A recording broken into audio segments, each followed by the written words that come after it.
Welcome to Flesh and Pod, a flesh and blood podcast, breaking down weekly news and notes from the tournament scene, community drama, game strategy, and more. And now, here are your hosts, Darick and Logan. Did you hit record yet? Yes, I hit. Jesus Christ. Hello, and welcome to episode 234. 234? 234. Yes, 5, 6, 7. Hey. I hate you so much every fucking day of my life.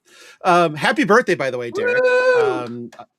But episode 234 of Flesh and Pod. Yeah. My name is Logan. I'm your host. With me, as always, is birthday boy Darick Oswald. We're recording this on my birthday, but by the time people listen to this, I will be dead. Will you stop? And then also joining us, because he's got some splaining to do, is our good friend, ride or die, victim of Random Bullshit Go this week, Josh Scott. Welcome, buddy, to your demise. How are things? Things are good. Things are exciting. I mean, I'm always perked up around this time of year with spoiler season and release of new sets. It's always a joy to be able to engage with people when they see the new cards and be able to experience their reactions, especially because I've had to hold off for so long hearing about all of this, and I can't talk about any of these cards with anybody. As soon as I get the release, I get to dive straight into the community and be like, oh yeah, are these cards cool? And I jump in, I'm like, yeah, I know, right? And you can do this, and you can do this, and you can do that. And, it's so much fun. All right. Well, so we are yes, Omens is out. We know all the cards. Pre-release is a week from today. I mean, it's a few days from today in most places. And it feels like this is finally the Christmas we've been waiting for, since it's been 9 goddamn months since a set was real limited. Because Heavy Hitters Limited did not do it. And Heavy Hitters was great. Or not Heavy Hitters, sorry. Super Slay. Yeah. I know what you meant, but no, Heavy Hitters Limited was great. How dare you put the slander on Heavy Hitters' name? I loved Limited in that set. Outsiders Limited, Heavy Hitters Limited, Hunted Limited. I mean, Fab Limited, when it is good, is fan-fucking-tastic. And it's been way too goddamn long, so it just feels like we're finally coming out of our darkness retreat. We're seeing the sunlight for the first time in forever, with a new stated purpose, which is never fucking make us wait this long again for limited sets. But we're just gonna jump in, because yes, there was a calling in Prague. It was limited. I now forgot who won it, but it was, I know that several people that are out, up or near the top cuts at all points in time were still in it. Was there was a calling? I thought it was just the world limited premiere, though. Yep. No, there's a limited calling attached to it. We remember in Prague for Hunted world premiere, we also played in the limited calling. Yeah, and then I got drunk as shit. I just don't. I always forget that that's actually a. How do I want to put this? That it's actually a calling, because I know that it is, but it's the world premiere. So I don't know why. My brain just registered as that's the world premiere, not the calling. But it's both. But I believe it was. Sorry, I keep derailing you, but I believe it was Van Giesel that won, right? No, PVG did not win. I'm trying to look it up right now. It was Sebastian Grandal. PVG was second. Oh, second. That's what it was. Yep. Okay. And then I was I remember seeing them listed, but must have just been in the finals. Gotcha. Griffin Myers, who we met at the Hunted world premiere in Prague, him and his, we that was the part of the couple, or half of the couple, that we waved over to the table to get free drinks after the dude was nuking people from orbit with Syndra and the full box sealed. So he was in that top 8. PVG was second. Out in the lobby area thing. Yep. When we had the pyramid of cups. It's coming back to me. Yep. It's starting to fit. Yeah. There were some ways to kill some brain cells that day, and we partook in basically all of them. I still don't remember the ride back to the to the hotel. I know it happened. I just don't remember it. I know you're the one that called it, not me. Because my capabilities were less than You got back. That's all we know. We did get back, which is really all that matters. Kind of like that night at the Irish Airbnb. We back. We did get back. Doesn't really matter how, but we got back. So Omens is flavorful. Omens is cool. Omens gameplay Unlimited looks actually good. Yes, there are people already out there in Discords claiming to have already broken Omens Limited, and they're probably just wrong as per normal. But we'll see. With US Nats coming up soon, with Omens Limited in US Nats, we'll definitely see it there. But we're going to play our favorite game, which is picking cards from the set that we want to highlight for both play and for art. Now, Josh has been around these cards for much longer than Darick and I, and may have developed a more full-flavored affinity for certain things, where Darick and I are going to be like, that thing is shiny. So without further ado, let's jump in, because we want to keep it light until I start grilling your ass. So Josh, give me your 5 favorite Omens cards for their interaction with the game, if nothing else. Okay. I think number 1 would probably be Echo Flash. Okay. I think that's a really cool card in terms of like its effect, and it was a really interesting card to develop. We had the requirement that we didn't want the so Echo Flash is a 1-cost yellow Lightning Wizard instant that says deal 1 arcane damage to target hero. When this is put into your graveyard from anywhere, your hero deals 1 arcane damage to target hero. So it's a very cool effect, because like the second part of the effect means that you can like discard it to a Cilio and deal the 1 damage. It's like a cool like discard shock. If it gets like destroyed off the top of your deck or destroyed from Arsenal and whatnot, it's like a cool like, hey, you command and conquered and took 1 damage kind of, kind of deal. Oh yeah, that's kind of funny, actually. But you usually just play it to get the extra benefit if you could, right, anyway. But what was really interesting about it is that we wanted to avoid the situation where you could essentially double dip in terms of buffs. So cards like Crucible of Aetherweave, cards like Aether Flare, and other cards that give your entire card basically a buff to any arcane damage it does. We didn't want this to be another forked lightning, essentially. So we had to make sure that whatever arcane buffs get applied to it only apply to like the 1 damage it deals when you play it, or for amp effects, just either or of the effects. So the key aspect was ensuring that your hero was the one dealing the damage. That was the key aspect of that. Second card was probably, let's see if I can find one. Omens of Arcana. That's an interesting one as well. Just sort of like revisiting macros. I'm a huge fan of macros. I think it's so cool to like basically, not like run into the idea of limited has to just be the cards in the limited set. Like it just has to be your commons and rares and basic cards. The fact that you can sort of tailor this experience for limited and bring it more flavorfully back into this like, storytelling, and be able to supercharge the limited experience by introducing these new rules and these new interactions is like amazing in my book. Other one would be Step Between. So this is a generic 0-cost attack action card. While this is attacking or on the stack, opponents can't play or activate instants, and then has an activated ability. Instant, 1 resource, tap your hero. This gets +1, and power damage can't be prevented this combat chain. I feel like this is sort of like the natural progressor or the natural successor to Exude Confidence. And it avoids the situation where you could just simply respond to Exude Confidence with your instants and get around the idea of like Exude preventing your instant effects. The fact that its ability is activated on the stack, and that it also has this additional benefit of like, paying this extra resource and really threatening things like wood, I think is super, super cool to see. And I really can't wait to see where that sort of lands up in the meta. Good job of making sure it says physical damage. Yeah, otherwise that would be some wild stuff, right? Yeah, a generic could be like, oh, Kano plays a generic now. That's cool. Or Adult Blaze if it ever happens. Like, God. Yeah, for sure.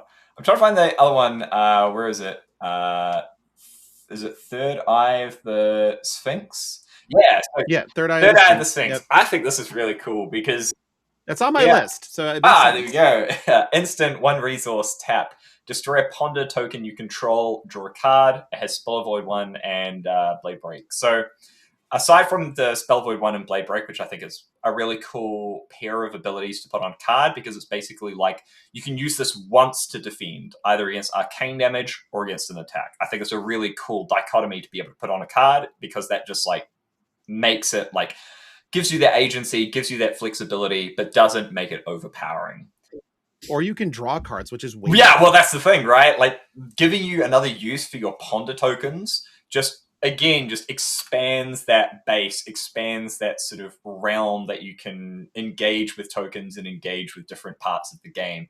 And all of these cards and whatnot that have been looking at sort of not quite downgrading, but giving you a ponder token rather than just immediately drawing you a card. The fact that you can turn that ponder into drawing a card at the cost of a resource and doing this really only once per turn, I think that's a really cool way to sort of, pull some of your advantage later into the advantage now for your turn. Right. And then I'd say it's a bit of a cop-out, but it's not really. It is in Omens of the Third Age. Balgor, Omen of the End. Now, what the fuck, Josh? This is a shadow hero young demon with 3 intellect and 33 life. Whenever you pitch a card, banish it. Attack action cards you played from your banish zone get +3 power. Oh my goody goodness. This is amazing. How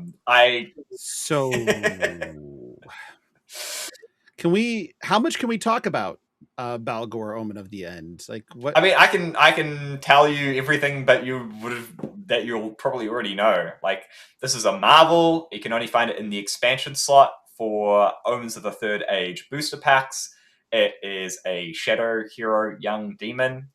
It is legal to play with on the release of Omens of the Third Age, but because it is in Marvel and because it's not in basic, common, or rare, it is not legal for Silver Age.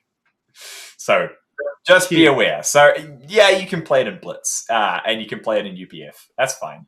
But cannot play this card in Silver Age, but it is technically legal. So the set code is IAR159, not Omens, not a OMN set code. Ooh, crazy, right? So, well, no, because now I'm calling out your cop out. Yeah, because it's not. It's not in. It appears in packs, but it is not. Let's talk about these definitions, because we can talk about this. It is in the Omens of the Third Age product. It does not have the Omens of the Third Age set code. So it depends on whether or not you're talking about what is in the booster pack, i.e. what's in the product, or what you're talking about is in the set code, not anywhere else. Now, there is precedence for this. Yep. Because Surgical Extraction was printed with a different set code when it was fixed, really.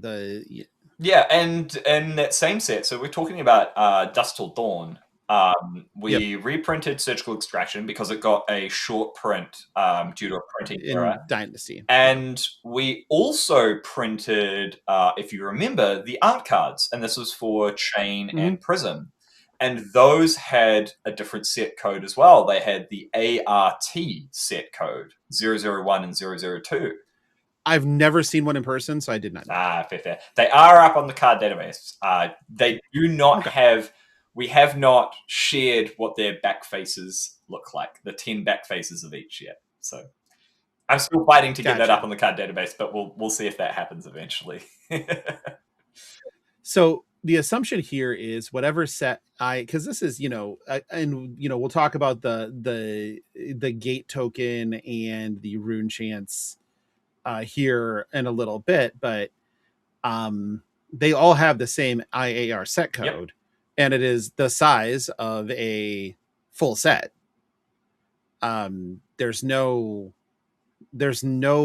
like getting around that when you see that the furthest one down the chain is IAR 222. It means there's up to that point there are 222 cards in the base set when you get to tokens, and it's 227 in Omens, which is, and the last 3 cards there are Ponder, Crack, Bobble, and Omens of Arcana.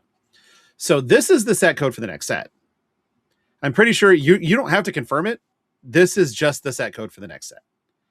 And IAR obviously refers to Iarithel. Like we're doing the thing finally, and that actually has me quite stoked. But I want to talk about the rune chance a little bit later. But I will allow your cop out because you're a guest. I still disagree with you. Very gracious of you. I appreciate it. Well, I try to do right by our guests most of the time. Darick, you're up, sir, unless you haven't done this yet, and then I'll do it. It's fine. Mercurial Skies. Really? Because Mauve Skies is awesome, and I like running 6 of them. I did not expect this out of you. I would think that all of the Runeblade shit, you would just be like, nah, fuck this. Well, actually, I thought that'd be... like the hero that got me playing the game was Chain. Same as I me. like the Runeblade's Go Burr play style from time to time, and I respect it. And if I'm gonna ever go back to it, and in the near future, it would be with Mercurial Skies probably being in the deck. So I'm gonna go with that. One that's not Runeblade coded, but still in the lightning thing that I think is just really neat is embodiment, flow state embodiment. So that one's really cool. 0 for 4 attack. I think it's only a 2-block. It's a lightning attack. It's a 2-block. But whenever you play an instant on that chain link, you get the option of either making a lightning flow token. That's a 3-block. That one's a 3-block. Is it a 3-block? Yeah, that one's a 3-block. Oh, even better. So it's already a 0 for 4. But then when you play instants, you have the option of either making a lightning flow token or an embodiment of lightning token. So there's a lot of benefit for doing the things that you already wanted to do, while also still giving you a lot of like player decision making as well, because you could, a 0 for 4 is still always kind of good, but you could save it as a chain ender just for the 0 for 4, or maybe you could play it if you only have instants in your hand and set yourself up nicely for the next turn by playing some instants. Like you could press it, for example, and then make your embodiment of lightning for next turn, or a flow if you needed it. It's just one of those like linchpin majestics that isn't like the flashiest, but it gets the job done. And I can't imagine these lightning decks not wanting to run it, if that makes sense. So I really dig it. And Josh, if you could thank the devs for me next time you talk to them for having to say whenever and not the first time. Yeah. Because I want to double press this and make a flow embodiment and send 10. I always say 3 cards does have a key piece of lore on it as well to sort of like help establish the set. And it says, if Irathiel and Wraith, the lakes of Aether, the nebulous is a churning river between, which I think is a really cool sort of... yeah. I do love getting lore bits on cards, do you think of yourself as Rupius? The Oryx Scrollmaster? Scrollmaster. I don't think so. I think I'm more of an Aether Scribe, if at all. Gotcha. Yeah. So you're kind of Ziggy. Yeah, kind of. All right. So next choice is a little bit of a cheat because it's technically 4 cards, but I consider it 1 because they all interact with each other. And it's kind of like a cycle. So Swift Pickup and the Shurikens. Exactly. I think that the way that these Shurikens were designed is very fun because they are instants, they are items, they are also attacks. They have block values. They have block values, right? Like all of that stuff is already fun. I've been a sucker for like, how do we make the shurikens matter ever since we started seeing them like trickle in with the ninja stuff. So to get like a more concrete, like, hey, here's a very obvious cycle. Like, granted, there's other shuriken cards and you can consider those, but like, I like, if you're just looking for your, you know, zero costed blue pitches in your, you know, Kadachi deck, but you also have these cool shurikens that can fill a role if you need it. They can help you with just having additional attacks per turn that don't come from your hand when you activate them necessarily, so that you can try to get your mask triggers, right? Like they can set up future go wide turns. I also specifically like that with swift pickup, you're also incentivized to not just sit on them forever. There might be a reason that you use your first one early so that you can do the swift pickup stuff. Just how they were designed, but also how cohesive they are, I think is really neat. So I dig it. I like it all. And I'm counting that as one card. But I'm also giving myself, because like one of mine is a cop out. So my next choice is Unmake the Underlings. Like Of course. I have to put the sweet assassin card on my list. That makes sense. I'm like contractually obligated, God pun damn it. incredibly intended. And then the last card is Log. Like Log, man. Log. We've been screaming for Log. We finally got Log. Like, it'd be a crime to not put Log on the list. Log. I love Log. I love Lamp. I love Log. I love it all. Mhm. Makes sense. Okay, so the first one on my list has already been said, which is Third Eye of the Sphinx. Really cool design. And also love dual class legendaries. I think that's, I mean, they're two classes that I fucking despise, but I do think that dual class legendaries are useful. Like the gatekeeping sometimes of, you want this effect, you don't want all classes to have access to this effect. Let's not, because like, as an example, an assassin with this that is just creating ponder tokens off of fucking codexes and just keeps going would be really annoying. Yeah, and I agree. Like, I think opening up a lot more cards to hybrid sort of card pools is super cool design space, and it just makes it so that legendaries are really worth it, because you don't want to go ahead and create a whole bunch of like new tunics and then power creep them and then everybody has access to them and cause problems that way. But the fact that you don't have to be so confined to being like, oh, this only fits into one class or one talent type. You can spread the love a little bit, which I think is really cool. Also on my list is Mercurial Skies, because kind of for the same reason that Darick said. It's just like, say what you want. You'd be like, oh, it's just like a Mob Skies ripoff. But you know what? That's good enough for me. Yeah. Right. I mean, I'm a Runeblade, specifically a Lightning Runeblade player at times as well. But I love Mob Skies, so why wouldn't I want more of them? The getting into the stuff that hasn't been mentioned yet. Now I know a lot of people hate this card, but Tempestuous Kiss is so fucking cool. I mean, 2 for 5, which is effectively a 2 for 7 if it has go again, and causing discards on hits, on damage. Sorry, not even on hit, on damage. Like, this is in my wheelhouse. And block 3. But this is right in my wheelhouse of just like, okay, this is cool. It's annoying as fuck at times, and you can pummel it, but it's also very cool. I think being able to pummel it puts it above the above the line for me too. Right. It's cost 2. The day I see a Runeblade pummel Tempestuous Kiss is the day I will be the happiest I've ever been for Lightning Runeblade. I mean, it's going to end up going into Runeblade Cube, so it's possible. Next up, and I think that this didn't get that much discussion, and I just can't figure out why. I mean, I saw a little bit here and there, but we talked about here on this show, but Arcanic Cunning is so fucking good. Like 0 for 4 in red, and it's a rainbow. block 3. While this is attacking, defending, or on the stack, if you be dealt arcane damage, prevent 1 of that damage is still quite good. Yep.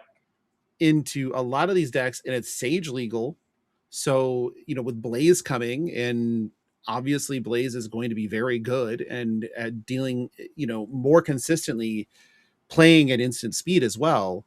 Like, having this as an option is super important. So very high on Arcanic Cunning. The last card I'm going to mention, and we're not going to talk a lot about it because we are later, is Beckoning Steel. Because I am at heart a warrior player. And Mother of God, what have we done? We're not allowed to have cool things, but thanks. Moving into the art side of the world, I'm going to take the reins to go first on this one because I don't want to get sniped again. And my first one is the GOAT. It's Iswardi. It's Caress of the Reaper. Fucking Christ. Give me more. I really wish this was actually just Soraya being impaled by Shadow, but I'm going to just be perfectly okay with this angel getting completely massacred by shadows. This is gorgeous. Super in on it. Like, this is going to get cosplayed by people in the most like gory ways possible, and I'm here for it. The performance for this would be insane. So step 1, our GOAT, my GOAT at least, Iswardi Tharianto, Ejur, my friend as well, with an incredible piece of art in Caress of the Reaper. Next one for me, and I like all of them, but the one that sticks out is Leech Vitality. This is a Runeblade action. It costs 1. The next action card, attack action card you play this turn gets +3 damage or +3 power, and whenever this deals damage to a hero, gain a life. I don't really care about that part. That's cool and all. But the art of just like sucking somebody's life out of their mouth while holding what looks like a goddamn dread scythe is, I'm in. Like, that's the thing. Let's do that. I'm into this. Because my art style, and we're gonna keep going and figuring it out, is the more brutal the better. Because the next card I'm talking about is Unmake the Underlings. Yeah. This is a person being fucking bisected by Arachne with blood flying everywhere. I'm glad you finally picked a card that wasn't on my list for art. How dare you? You sniped literally my first 2. Or literally, number 1, Caress of the Reaper. Number 2, Leech Vitality on my Suck it, nerd. But Unmake is just, it's right in that gory, this is fucking sick wheelhouse that I love for art. My 4th is Thunderous Retort. Just a giant face in the clouds screaming lightning straight down at something is fantastic. Yeah. Like, this is pretty cool. Big fan. It's also probably like one of the more interesting cards that nobody talked about again. So I don't know if anybody's really talked about this one in general that I've seen, but it's a 0 cost lightning instant aura that itself has Arcane Barrier attached to it. So it has AB3 attached to it as an instant speed, which we haven't seen. Have we seen it on deck cards yet? I'm trying. Yes, we have. So we have one of my favorite cards, Rusted Relic, has. Oh, that thing doesn't count. I have a cold foil one of those in Antiquity. Oh, you're a lucky man. Gosh. No, I'm not. But then also, interestingly enough, this also has the beginning of your action phase, destroy this, then your next attack this turn gets go again. So it's also just a embodiment of lightning effectively too, that you also have, and it's lightning, right? So you get to play it across the board, and it's an aura.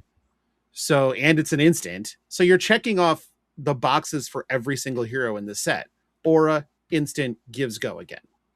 So it's fantastic glue, and this is one that I think sneakily might end up in some form or fashion of Sage decks at some point. Like, it's just very interesting. But also the art is the first thing that got me on it when I was like, okay, that's super cool. The last one is for me is Conflicting Thoughts. Just dope. Meditating person, kind of the angel on one shoulder, the demons on the other, but with a 3-wolf moon on the left side, which already perfect, no notes. One of the best t-shirts of all time. But it's this is just kind of one of those, and especially the full art of this that exists out there is so cool. And I love things that give me sort of that dichotomy. Anytime that I have that sort of balance on a card, the artist is communicating that to me, I'm going to be a big fan. So definitely, I think Conflicting Thoughts is some really cool art. If you're wondering about the card, it's a 0/4, block 3 when this attacks opposite to 1. So, just going to slot right into Blaze, I'm sure. Probably already is in the Blaze deck. I haven't looked. I can't remember. God, how dare you? Yeah, I know, right? Can't believe that I can't remember every single card. But it's interesting as well because Conflicting Thoughts is sort of like, it is a power creep on Wounding Blow. As a generic attack action card, it literally just has an additional effect, which is when this attacks op 1, which is interesting to see because, we don't get many cards which full power creep any generic cards that we've previously printed. But it's clear that this is sort of like the direction that we're heading, where there is a slight incremental increase in these sort of values of these generic cards. Not in the Blaze deck, by the way. Just checked. So in reverse order, Darick, it's your turn. What are your 5 favorite arts, I should say, in Omens of the Third Age? Well, I've got Caress of the Reaper. Well, yeah, of course. And Leech Vitality, we at least know that. Yeah. My note next to that was Reaping Angels. Leech Vitality. My note next to that was actually a Reaper.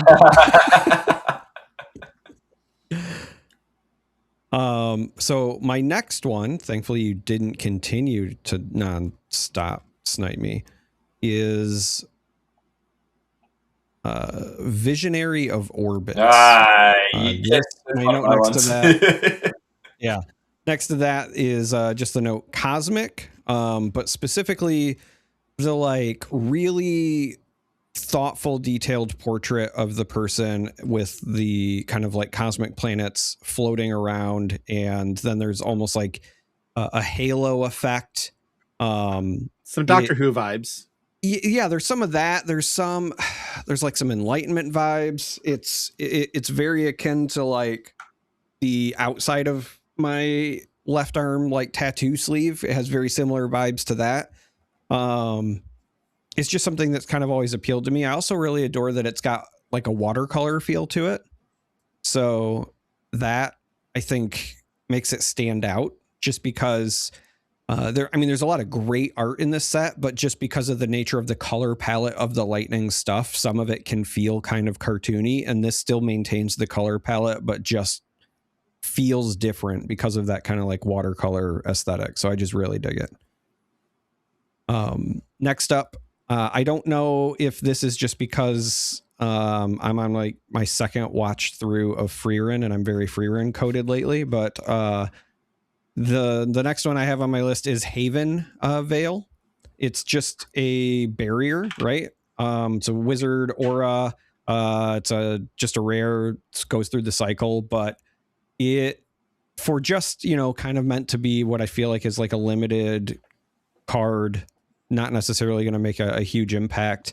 It's really pretty, and I kind of hope that this person in the art becomes a character later. It might be the first time I'd consider playing wizard because it's in that aesthetic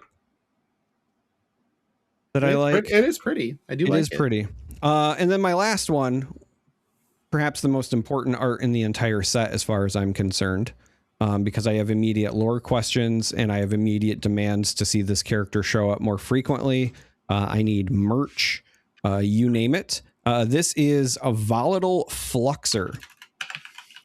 It has a cute little creature getting powered up by lightning behind it to look very intimidating, right? Savage, but it's adorable. And so like I need a plushie. I need this in more cards. Like this is my new Meeps, right? Like I don't know what this thing is, but I need more of it. It is a Meep. And It's a Meep, yeah. Is it? Okay, that is also one of my picks as well. Because it's great. You're a man of culture. I mean, it kind of looks like Stitch, but not blue. Yeah, I get that vibe. For me, it reminds me of Gnar from League of Legends as well. I mean, to be honest, it's a bit of a chonky Meep if we're gotta be honest. Oh yeah, right. It's like the Grizzly. Yeah, like we've seen Meeps before in many other sets, and a lot of them are quite sort of slender. They're almost kind of like was it Momo from Avatar: The Last Airbender? Yeah. That's like what I think of the normal Meeps. Yeah, exactly. This one's like a little bit more, I don't know, tank, a little bit more sumo. Yeah, he's a chunky boy, that's for sure. But and with that, Darick is all right. No, I'm just trying to find a fan. Like my office is incredibly warm, and I opened the windows before we recorded, and it's not helping. Freezing because in my office but that's because I was golfing at 90 degrees, and it's only 65 in my office or 66. So. Yeah, you guys are in getting into summer now, surely. Yep, we are turning the corner right now. So very sunny, very warm today. So which is awesome, It was nice. So Josh, we've had 2 of your sniped. Yeah. Okay. Well, I'll go over the ones that got sniped. So Visionary Velvets. Yeah. Beautiful artwork. This is what when I think about good or like artwork that really sort of speaks to me, artwork that I like see on a card and I think that is some fucking banger stuff. Visionary of Orbits is something that comes to mind because it is just so in its own world. It's so true to its own style. It looks like the artist, who's Tamaz, by the way, spent like hundreds of hours on. It looks so beautifully handcrafted and so much care has been put into it. And that it doesn't have to conform to any other art style. It is its own identity, its own thing. And I think that is the kind of art that I'd love to see on Flesh and Blood cards. That's the kind of art I'd love to see on any card, really. Like, it is just so original and authentic and beautiful and thought-provoking, and I just have to put it in my list because it just fits in there so well.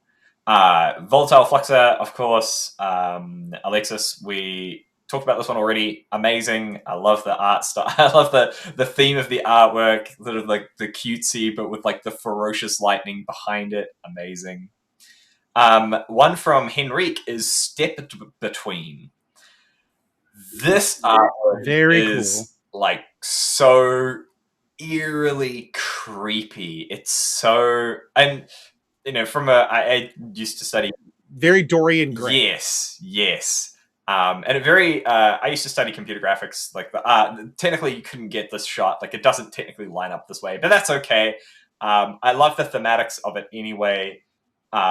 The sort of like the shatteredness across his face, sort of like the disassociative of like the identity of like who is this man staring into the mirror, and like what is his curiosity to sort of like poke behind the mirror unknowingly, that skeleton hand coming back through in response is just like, ooh, it's so creepy. I love it.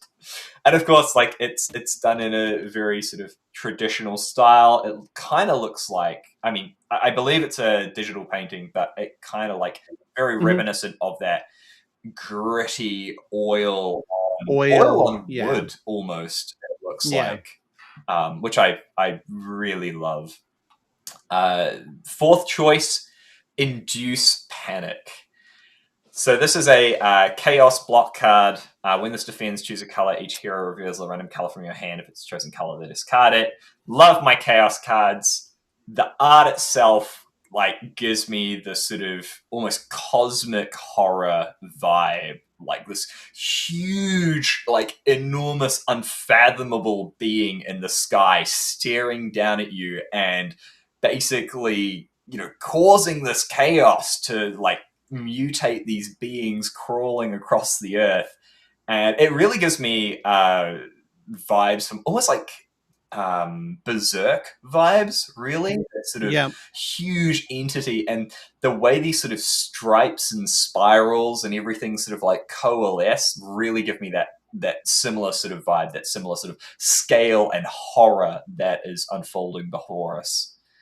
And then my last one is, it's no particular card, but it is the series of cards that look very similar, and that would be the Runechant cards. The Runechant Marvel Cop out again. From MJ. I love when we have these really abstract concepts of like, you have to do a sigil, you have to do some sort of rune or something, and it's not just, yes, the rune is there, and that is like the primary focus and subject of the artwork, but it's everything around it and everything that presents it forward that gives it that flavor and that sort of that theming behind it. And I'd like to call out Runechant of Envy specifically, and it's this beautiful green glow of the sigil that's sort of pressing forward, and these like I said, cosmic horror eyes behind it really fit into that theme of envy, because you've got all these eyes looking at you and being envious and taking in what you have and it wants. So that would be my fifth pick for the artwork. I mean, they are very cool looking. Like, I will give you that one.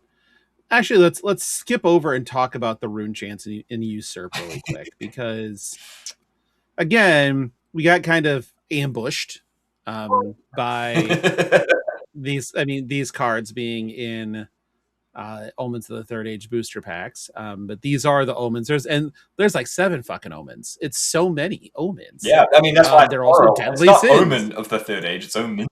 No, there's 7 of them though.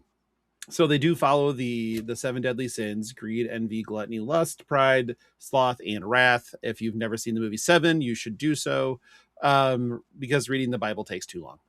And however, what's in the box, if you never understand why people scream that, if you watch the movie 7, you'll finally know why people scream what's in the box. Hint, it's not a boat. No. You know how much we've always wanted one of those. But so these are all 0 cost Runeblade instant auras, and these are legal in Classic Constructed now. Legal from the release of Omens. Omens, yes. Right. They're not legendary. They count as Runechants. They all are yellow pitch, and they all have abilities. No block. They all count as Runechants for anything that is looking for Runechants. So this one, the Gluttony says, when an attack usurps this, gain a resource. When this is destroyed, create a Runechant token at the beginning of your action phase, or when you play an attack action card, destroy this. So step 1, what is usurp? That's a good question. Well, these are legal to play. That's right. That keyword has to you have to tell us what the keyword is. If you can show me a card that generates the keyword, I'll tell you what it means. There is the promo. Runic Reaving, is that one? I cannot confirm what is on the text of Runic Reaving. I'm sorry. That wasn't an official reveal? Dang. Okay. So it is not in the card vault, so it must not be an official reveal. And so we'll go past that. But these still count as Runechants. They still have the same Runechant abilities of when this is just beginning of your action phase, or when you play an attack action card, destroy this, and the destroy effects are still there, but the usurp effects are not there. So effectively, kind of pointless to play. In Classic Constructed. It really makes you think about what's going to be in the next sort of coming up in the pipeline, really. I think that it's a good indicator of what direction certain cards might synergize with this. And I think that it's it's a good idea if you're interested in this to get your Marvels now. Mm-hmm. And then Gate to Iarethel is another Marvel. This is a shadow token aura. So this is a token, something generates this. And this is instant, 1 resource, destroy this. You may play target action card with Blood Debt from your banished zone this turn. Well, we know what those things mean. But nothing so there's to generate gates yet. Nothing to generate gates yet. No, nothing that we know of that generates gates. But, this looks like something that maybe a fixed chain would have on it as an ability or something along those lines. But interesting that the breadcrumbing is a little bit new for our set releases. And so I think this is definitely has generated a ton of buzz. And these Marvels are probably not going to be cheap. Just going to go ahead and throw that out there. No matter what, they're probably not going to be cheap. But they do look gorgeous. And it is very interesting that these are deck cards. And they're not necessarily generated by anything. But we don't know that. Well, look, they're definitely deck cards. You can definitely include them in your deck. Yeah, and I think that's sure. Very interesting. Like, even if you look at the current pool of cards that interact with rune chants, things that destroy rune chants, or things that, use your rune chants to be able to get other effects, I think these are interesting to look at from that perspective, especially because they're instants and they're not actions with Go Again. So being able to chuck these down and then be able to get the value of having a rune chant, I think is very interesting from that perspective. But I think that there's a lot more that can come from this, and that is the most interesting part about these cards. Yes, and I would tend to agree with that. It's interesting to see the design space expand quite a bit in the last 3 weeks, roughly.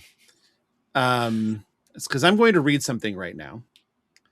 I said, "Okay, homie," to you. "When are you coming on the show next? There's some tomfuckery in this set." And you said to me, "Just wait till next week. The most tomfuckery card will drop and break your brain." And then later, when the card dropped, I said, "I think you undersold the tomfuckery." To which you replied, "I would never." Yeah. And that is a lie. But I did not use the word "the most tomfuckery card" lightly. No, by you definition, most means there is no more tomfuckery card than this. You are correct, and this is super tomfuckery on 2 cards. So the first one we're going to talk about is in Omens, is Beck and Steel. And 0, we've talked about it on the show, but now that we have you, 0 cost, blue 3-block, target sword attack gets, when this hits, sharpen the sword. Then if the sword has 3 or more +1 counters on, attack with it. Now, we're going to get to the bottom of all of this. But first question, when this came to you, did it read like this? Yes, but Beck and Steel was not the first card that came to me. And Again was actually the first card that I saw with this. So, to give you a bit of background, when I came into the role, we had to sort out the comprehensive rules. We had to go ahead and make sure everything was on the level. And as I was working on the comprehensive rules, I was working on the combat chain, and I saw it in advance that there was going to be a possible future design space where you could do instant speed attacks. There was in my mind, there was an inevitability that this was going to happen at some point. So I scoped out the ability to be able to do instant speed attacks at some point. The very first iteration of this was actually on the Mastery Pack Guardian with the event deck in Smash Palace, because there is an event card in there which I think is called Lion's Pounce, and it basically, you flip over the lion and then it goes ahead and attacks everybody at the table immediately. So that was the first foray into sort of like, hey, there is a way to be able to handle this. And we didn't codify it in the comprehensive rules at the time, but it sort of opened my mind to the possibilities, as it were, that this is something that is going to happen at some point. Then And Again came across my desk, and it was a little bit ambiguous about how we wanted this card to work. The design space was sort of, we want to be able to have a card that causes you to attack immediately. We want to be able to avoid the cost for activating the card. So if your sword has a really high resource cost, we want to avoid that entirely. We don't want you to have an action point to activate this, or if there are limitations on activating it, we want to be able to get around it using And Again. The key aspects is that it needs to be sharpened, and then you just attack with it, essentially. Everything else just needs to be intuitive. So team took it away. We worked on it for a bit. We decided, okay, attack with target sword, and we put that into the pipeline, and it basically got printed. Then Beacon Steel came across my desk. It's an expansion slot card for a set that got printed after Mastery Pack Warrior, I believe. Because if you have a look at the year on the copyright, you see Mastery Pack Warrior actually got printed last year, 2025. Yeah, and Beacon Steel has 2026, I believe, on it, or is it 2025? 2025. Okay, Beacon Steel still got designed and printed after And Again. So when Beacon Steel came across, we sort of took this idea further, and we said, okay, we've got this card now, which is a trigger, which is basically like And Again if you played it at instant speed. So my team, again, took it away. We did a whole bunch of research on existing cards, existing interaction, different ways that we could structure the changes to the combat chip, and have a look at the pros and cons of each of them. So if we went this direction, what would be the outcomes? If we went this direction, what would be the outcomes? And we looked at things like the future design space, the existing rules, the intuitiveness, how much we have to change in the existing rules. And then we went from there into the queue system that we've essentially shown everybody that we're migrating to. And yeah, that's basically how these cards got developed. And when I saw them, I was very excited, to be honest, because I foresaw that this was going to be a thing, and I was like, thank you, Past Josh, for setting us up, that I didn't accidentally close off this future design space by writing the rules a certain way. Right. So, And Again is a fun one, and yes, is in Mastery Pack Warrior, as we talked about. So interesting. So I was reading. So I mean, obviously, you want to reference rifting whenever you can, and that's fine. You've always wanted to do that, but the sort of tomfuckery of it all in this case is in the example with the Mage Master boots, where you play hit and run, and then you Mage Master And Again, and you attack with a sword. The sword has Go Again, and then you basically you get to, or you play And Again, it attacks with a sword. The sword has Go Again, And Again has Go Again, and then you just gain 2 action points, and you just get to keep going. That's right. And that was like one of those wild, okay, I see what we're doing here. We're creating a attack on the combat chain that was never activated. So there was no priority before this entered the combat chain. It didn't go on the stack. It didn't do anything else. It just hit the combat chain. And like any other attack, it can be targeted and everything else and be given Go Again, or whatever else you want to do. Like it can be targeted with Razor Reflex or buffed in with Blade Flurries, whatever, right? All of these things are accurate, but because of things like the way that Hala is worded, it doesn't eat up a Zenith Blade activation. Or it doesn't eat a flurry token because it never is activated, so it never ends up in the layer that would trigger the ability on a flurry token. Yep. It just happens. Yep. And it's an incredible design space. Like, it's so very cool to see different ways of essentially getting around limitations of activating your weapon and following through with this. And like I think I mentioned to this to you two in the DMs, the way that I sort of see it is that these are just sort of ways of creating attacks without operating through the usual mechanism. So when you play and again isn't an attack. It's what we call an attack layer. And an attack layer is not an attack. It's just, hey, this is a layer that creates an attack for you.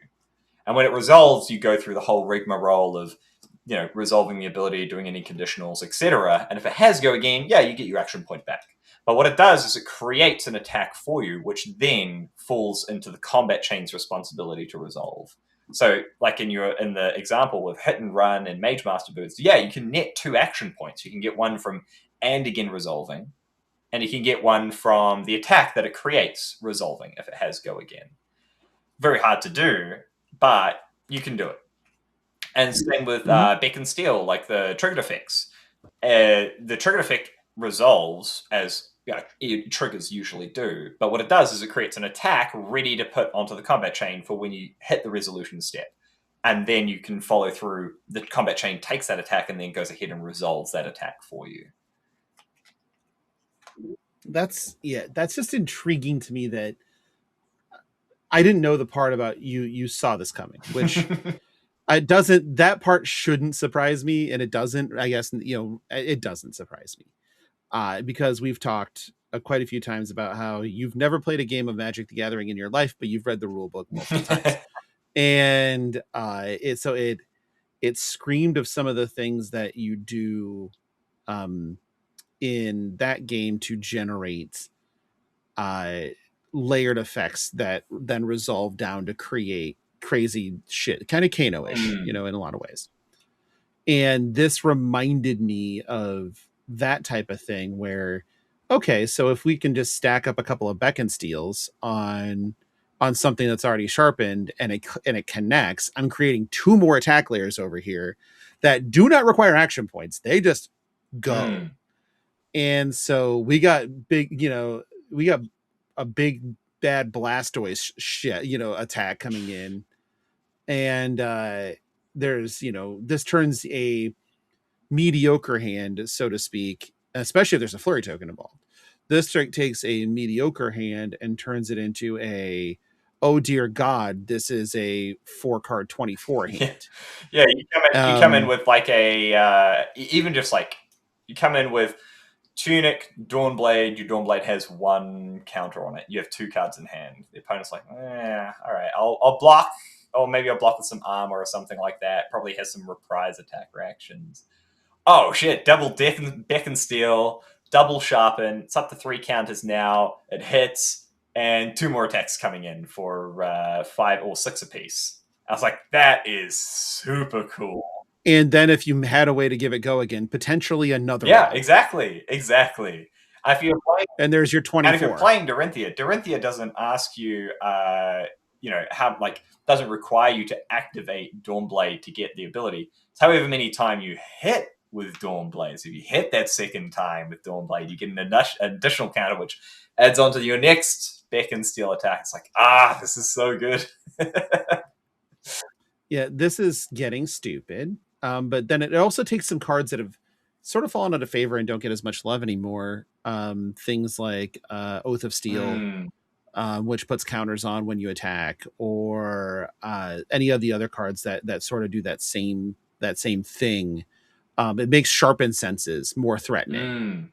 Because suddenly it's like, okay, so there's a go against source here, but it's coming in naked. Nope, that's not good. And so there's just a lot of, again, I use the word tomfuckery because I meant it.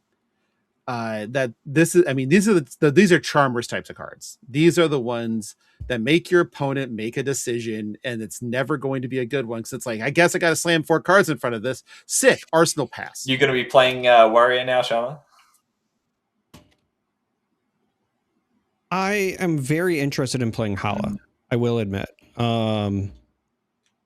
It looks a lot of fun with the way that she is designed, and I mean, it's like Logan said, right? Like, I love when people have to make decisions. Before Assassin came out with their whole like attack reaction style gameplay, I liked the idea of Warrior with the like reprise mechanic. My biggest issue was just that the reprise mechanic, like once you got against seasoned players, it kind of took the decision out of it, right? Like they just knew how to properly play around it. The proper play being just don't block it. Right. You either block with everything or you'd block with nothing. It's like, all right, how much is it? Cool, send me the bill, I guess. It's like, what is your reprise? More damage? Well, I'll just overblock it. I mean, that was I remember sitting down against a Dory as playing Dromai, and they're like, I don't think I know how to win this matchup. And I'm like, interesting. Let's see if you figure it out in time. They did not. And after the matchup, I'm like, okay, you should always win this matchup. And here's how. And he got paired into another Dromai like 2 rounds later. He's like, oh yeah, that worked. Yeah. I'm like, oh. Well, team killing a little bit, but fuck them, they're illusionists. I was playing Dromai because it was the closest I could get to playing Briar at the time, because it was just like, yeah, it's 0 for 4s. Fuck it. I mean, I know how to do that. I actually was fairly successful at that deck. It's probably the 3rd most successful deck I've played behind Kasai and Briar. So I love it. Because I never got to play Chain before the bans happened. Oops. I had the tech built, but shit happens. Moving on. So, Silver Age voting. Yeah, speaking of Chain. Yep. Here we go again. That BNR is out very soon, by the way. And we'll have to see what gets cut out of Chain. But so lots of discussion in our Discord, lots of discussion online, lots of discussion in general about people's voting. I decided to be very upfront, a screenshot posted on social media. Like, here's what I voted. I voted for Oldham. Ejor made a very compelling. I heard his compelling case last week. I think he made a pretty good vote for it too, to be honest. Yeah, it made sense to me that if I do view this as a new player thing, so a lot of people voted for Ira, and I just think that's almost a waste of a vote, because if Ira wasn't going to take a seat for a season by community vote, the dev vote was going to get it. So it's like, yeah. And then I see in a lot of Briar choices because of the Chapter 3 deck, including Lightning Press and Burn Up Shock, which means those are becoming unbanned. As LSS has stated that they will not ban cards that are in Chapter decks, which is why KO and a lot of the problem cards that existed in KO just were allowed to survive. Because they were in the Chapter deck, and so it's like for the season that they release, that they are released. So Burn Up Shock and Lightning Press will just get banned again. Like, it's going to happen. And if you bench Briar during the Chapter season, they're probably going to be legal afterwards anyway. You're never going to avoid it. You might as well let it happen now. Yeah, that's fair. I think it's really interesting because like voting, I mean, if this is basically has a whole bunch of like politics parallels as well. If we're going to be honest, and single choice voting in this manner with the top 3 candidates being voted out is such an interesting prospect, because it can be so gamified in a way. Because like, as you mentioned, right, if nobody voted for Ira, you can almost guarantee that the devs would be like, nah, we don't want Ira in this meta because toxic or unbalanced, or we'd have to ban a whole bunch of cards. Sure, whatever. but I guarantee you I would probably be the most voted out anyway. No one's everyone's only got a single vote, and they want to vote for their best interest, which is getting Ira out. And then I remember I've been listening to a few podcasts where people are talking about like this secret cabal of people who are going to try and vote Kano out now so that Kano will be. Why? Blaze exists. What the fuck's the point? Like, it's the Cosmere, the whole like sphere of influence is just so fascinating to watch. People go out and make their vote, and I mean, if we're going to be taking it seriously, all of the random like humorous cases, so the Kev Deans. I saw people kind of get Tough Nut out. Betsy, Tough Nut, Olympia. Yeah. Like, sure, people can vote however they want. That's perfectly fine. If we're going to be realistic about what's actually going to be voted out, I think it's a very interesting sort of almost game theory problem about you have a single vote and you know roughly what the top 3 or 4 things are going to be. What are you going to vote for to ensure your best interests are going to be voted in? So yeah, it seemed I honestly thought it would be like a ranked choice voting type of system when they first announced it, and then when they said everybody gets one vote, I'm like, okay, that doesn't. We've shown in America that eventually falls apart. Just want to go ahead and put that out there. What do you think? What would be the 2 heroes in charge of the 2-party system? Oh God. The 2 heroes in charge of our 2-party system. So we're talking about Yeah, you've got 2 parties, and there's 2 heroes. Like actually in charge, or actually in charge. Genus is one of them, but he's not the actual politician. Right. No, we're talking about nominal head. Then nominal head. No, he would not. He is an oligarch, and that is just nothing but. We are here to control the flow of money. We really don't care about party because we own them both. So I would say Prism would be one, Solana in general, because that is the fascist side of Flesh and Blood. And I would probably say on the other side, maybe Rhinar, because he just thunders around and stomps and does stuff, but doesn't actually make a very big impact at all. Oh yeah. Which does very much so represent the American left. But which is really actually conservative. Yeah. Still. Oh yeah, I can see that. But like the shadow people are the ones that are like the lizard people that live in the center of the moon or whatever. If we're gonna go conspiracy theories. I mean, let's be honest. At least conspiracy theories and Wraith have a little bit more grounded in reality. Like there are lizard people running around the continent. It's like, yeah, probably. Yeah, like literally, we've seen similar. I mean, there's at least people in masks, right? Yeah. Sure.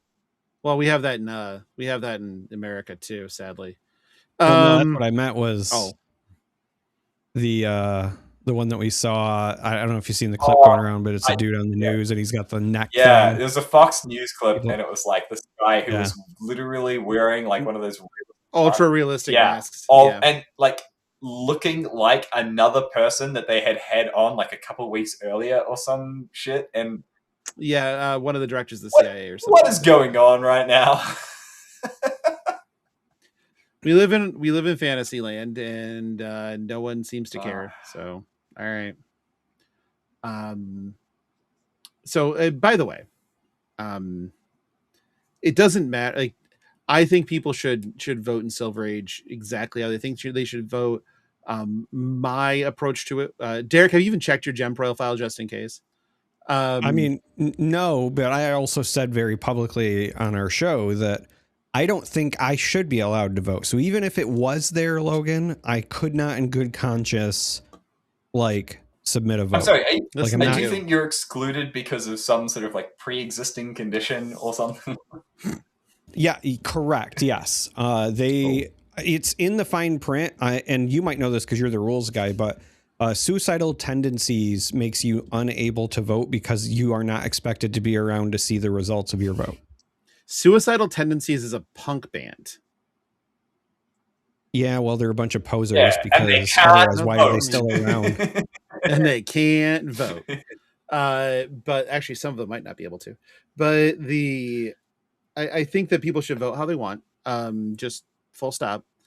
I approached the process with an open mind and willing to be flexible on it because I wanted to make what I think would be the best community decision, which is why I chose Oldham and why Idra's argument actually was able to sway me, is because it made sense. Like what he was saying made sense. And I mean, I've been on the receiving end of Oldham gameplay. I know what it's like.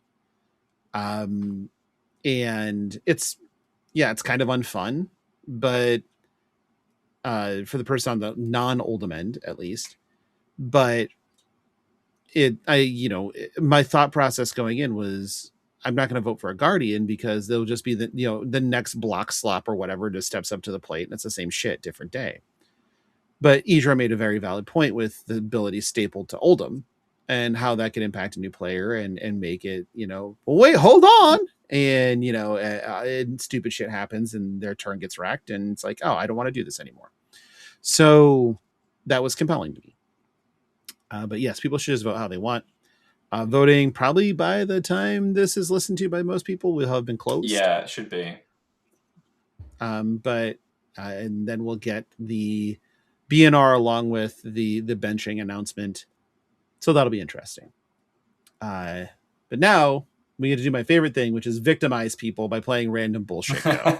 in the game Random Bullshit Go, we will be blind ranking categories, which means there's 10 options and you must rank each one through 10, 1 being the best, 10 being the worst. And at the end we will see how, if you are upset with your choices or not. And the category, Whitaker's chocolate flavors. Ooh. All right, let's go. We're gonna start off. But hold on, are we going the Whitaker's the 250 gram blocks, or are we talking about the artisanal stuff as well? There is some of everything mixed in here, my friend. Oh my goodness. Okay. Yep. I just I know what the range is going to be. We're going to start at just basic level creamy milk chocolate. Creamy milk.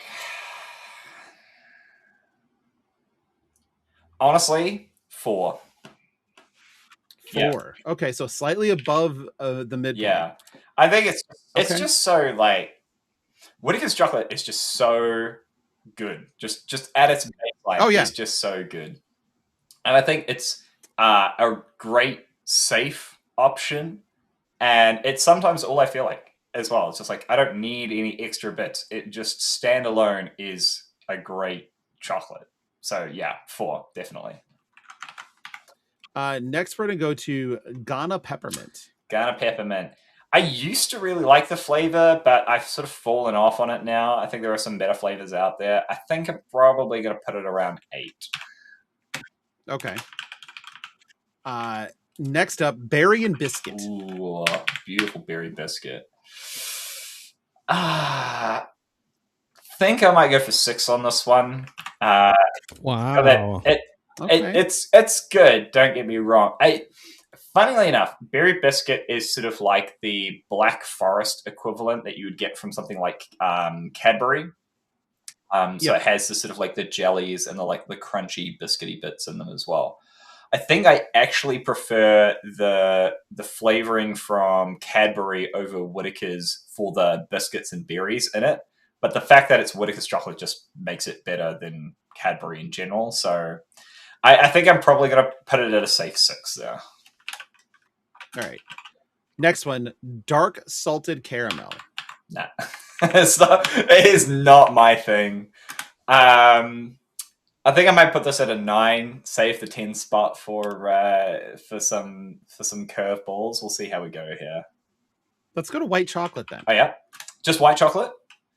Just white chocolate. Whitaker's actually used to do a white chocolate macadamia one, which was incredible. I saw that. And fun story, I actually promised Asia I would get him one, and the moment I promised it, they discontinued it, and I couldn't find a single one for sale. I was so mad. Yeah, white chocolate macadamia nut is one of my favorite cookies, so I get it. White chocolate. I think I put that at a 7. That's the 7. Okay, so we've got 4, 7, 6, 9, and 8 taken so far. Okay, so I've got 1, 2, 3, 5, and 10. I'm hoping that we get some. let's rip off the Band-Aid, Hokey Pokey. Number 1 done. Yeah. Okay. Let's rip off the Band-Aid. You know it's coming. Peanut and caramel brittle. Ooh, peanut caramel. It's pretty good. It's better than creamy milk. I think it might be better than creamy milk, actually. Let's put it at number 3. So peanut caramel brittle. Number 3. Yeah. Then jelly tip. So good. All right, let's put this as number 5. Jelly tips are. That's fine. Jelly tip is good. It's not better than creamy milk, though. So we have 2 and 10 left. Yeah, 2 and 10. Rum and raisin. Oh, 10. Fuck that shit. So for 2, we have fruit and nut. Okay, that's not too bad. So our ranking goes Hokey Pokey Crunch, fruit and nut, peanut and caramel brittle, creamy milk, jelly tip, berry and biscuit, white chocolate, Ghana peppermint, dark salted caramel, and then rum and raisin. Are you happy? Are you comfortable? I'm not thrilled. I'm pleasantly surprised that we managed to get somewhat of a cohesive order. Fruit and nut being 2 is a disaster, but so what would you'd want to put peanut and caramel brittle and just kind of shift everything? I think I would probably swap fruit and I'd be happy swapping fruit and nut and jelly tip, but fruit and nut should belong down with like Ghana peppermint and dark salted caramel. I think that's probably where it belongs. Rum raisin, it's just not my flavor. It's a very popular flavor of ice cream here in New Zealand. If you go to almost any dairy and like get a scoop of ice cream or something, the 3 flavors that they're almost guaranteed to have is Hokey Pokey, which is like vanilla ice cream with chunks of honeycomb in it and sort of like a bit of caramelly kind of sauce. Goody Goody Gumdrops, which is kind of like it's like a bubblegum flavored ice cream with little like jubes in it. It's classic New Zealand flavor. And then rum raisin is the other one that they almost guaranteed to have. Those are like the 3, not like, vanilla chocolate, they'll have those. But those are the 3 like actual flavors that, they'll have it almost any dairy. So I don't make these lists, Greg does. And so the minute that I'm like, I saw the list and I saw Hokey Pokey Crunch on the list, I'm like, yeah, that's just like that's just definitely. And he's just gonna save. He's gonna keep one in the chamber just in case it shows up. Oh, so, like I was thinking, well, if there's gonna be, if they're gonna do Whittaker's flavors, it's either gonna be Hokey Pokey Crunch or it's gonna be caramel. Like I'll save my number 1 spot for one of those 2. I think. Yeah, the caramel's very good too. But I'm glad that it came across. Yeah, just the fruit in that one, just a disaster. Sorry. And now, by popular opinion, by popular demand, a segment about pie. Now, I did have a question because in Des Moines, very recently at our farmers markets, we've had the Aussie hand pies. Yep. So somebody had moved from Australia here, and he wanted hand pies, and they don't exist here. It's so funny that because where did you hear the word hand pie? Like, where did you hear that term? I'm curious. The first time I ever heard the term hand pie would have been from a place that makes tarts here in Des Moines. And then they also made these things called hand pies, which were basically like a hot pocket almost. Yeah, because it's really interesting because we just call them pies here in. Yeah, they don't use the term hand pie. Like that is me using that term. They just call them pies. But this is more of us because it's a savory. They also have sweet. They have both, but I usually eat their savories because they're very good. Whenever I'm at the farmer's market, I grab one, and now they're in supermarkets, so I can just around here in Des Moines locally, so I can just buy them from the supermarket, knowing that it's the same people and that I know the ingredients and everything else because I've had long conversations with them. And they are wonderful and delicious, and I love them. Now, that was a preface to saying, what is your opinion of that style of pie? I think it's amazing. I love it. I mean, obviously, I'm a bit biased because I grew up with it. We have them at dairies, which is like dairies are kind of like your corner stores, or your like kind of like bodegas or whatever. And sure, they're just like little shops that contain a bit of everything. But they usually have like a little counter with hot food in it. It's kind of like your 7-Eleven or whatever, except they're a lot smaller. They're usually like, like 20 square feet or something like that, or 10 square feet in walking space. When I went to high school, we had a dairy not too far away from high school, and you couldn't leave the grounds unless you had special permissions, kind of like the rules that we had. Even during lunchtimes, you couldn't technically leave. We had a friend who had a little moped, a little scooter, and he would jump the fence over to the school next door and then go out their gate. And because he's wearing a different school uniform, they don't care if he leaves. He would get onto his moped, he would go down to the dairy, and he'd buy like 10 and 15 of these pies at $1 a piece, a New Zealand dollar. So that would be like 50 cents American. Yeah, cheap. And then bring it back to us. And then he would charge us like $1.50 or $2 for it. So he'd upmarket and make a profit. But they were like the staple food for our high school lunches. And the stuff that you get from dairies is like really crap quality, but it's so nostalgic. It's like a little bit soggy and sweaty, but like it's usually like, this sounds like it's just like it's mince and gravy and like soft pastry essentially, and it's just so delicious. This sounds like the American roller dog. Because you go into a gas station in America, a corner store, convenience store, and there'll be these heated rollers with hot dogs that have been on there for hours, just rotating. And it's always a gamble. Like is this the roller dog that's going to kill me? Is this the one? And I watch people play roller dog roulette every day. And it's like, I cannot do that. I love it. It's just not a thing.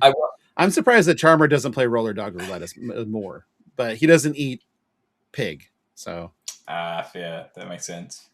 I will say the pies that we have here in New Zealand, we have like quite a range of flavors, but like the quintessential New Zealand pie, I believe, is steak and cheese.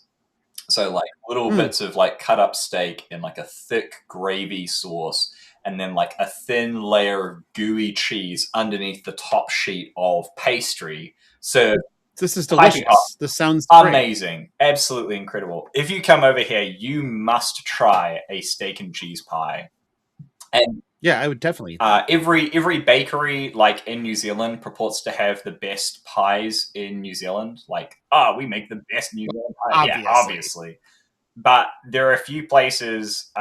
One of them that comes to mind, I believe, is in Fairlie, which is like on the way to Queenstown from Christchurch. It's like a little place in the middle of nowhere.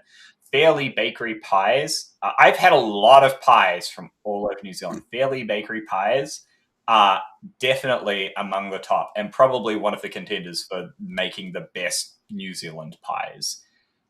So if you're ever in New Zealand and you're in a little town called Fairlie in the middle of the South Island for whatever the fuck reason, then go to the Fairlie Bakery and buy a fucking steak and cheese pie. You will not be. Maybe I will go just to do that. Do it. So the fucking reason will be going to get this pie. They'll ask you at immigration. What's your visit for New Zealand about? Steak and cheese pie. At Fairlie, at a town called Fairlie. They're like, sir, this way.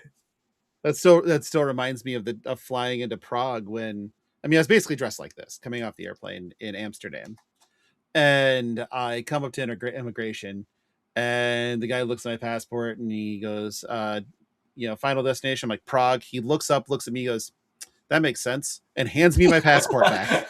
And I'm just like, all right, I don't know what that means. I found out later what that means. But at the point in time, I was just like, man, I don't know what the fuck that was all about. And like, oh yeah, Prague's full of people that just look like you drinking heavily. Yeah. Oh. Yeah. Okay. I will say it's a bonus to have a New Zealand passport sometimes. I went up to immigration in Europe, and I think I was getting into Amsterdam. And I was in a relatively small queue, and I could almost hear what the people were saying in front of me. They get asked a bunch of questions and stamped through and whatnot. And I go up to the counter. They don't say anything to me. They look at my New Zealand passport. They look up at me.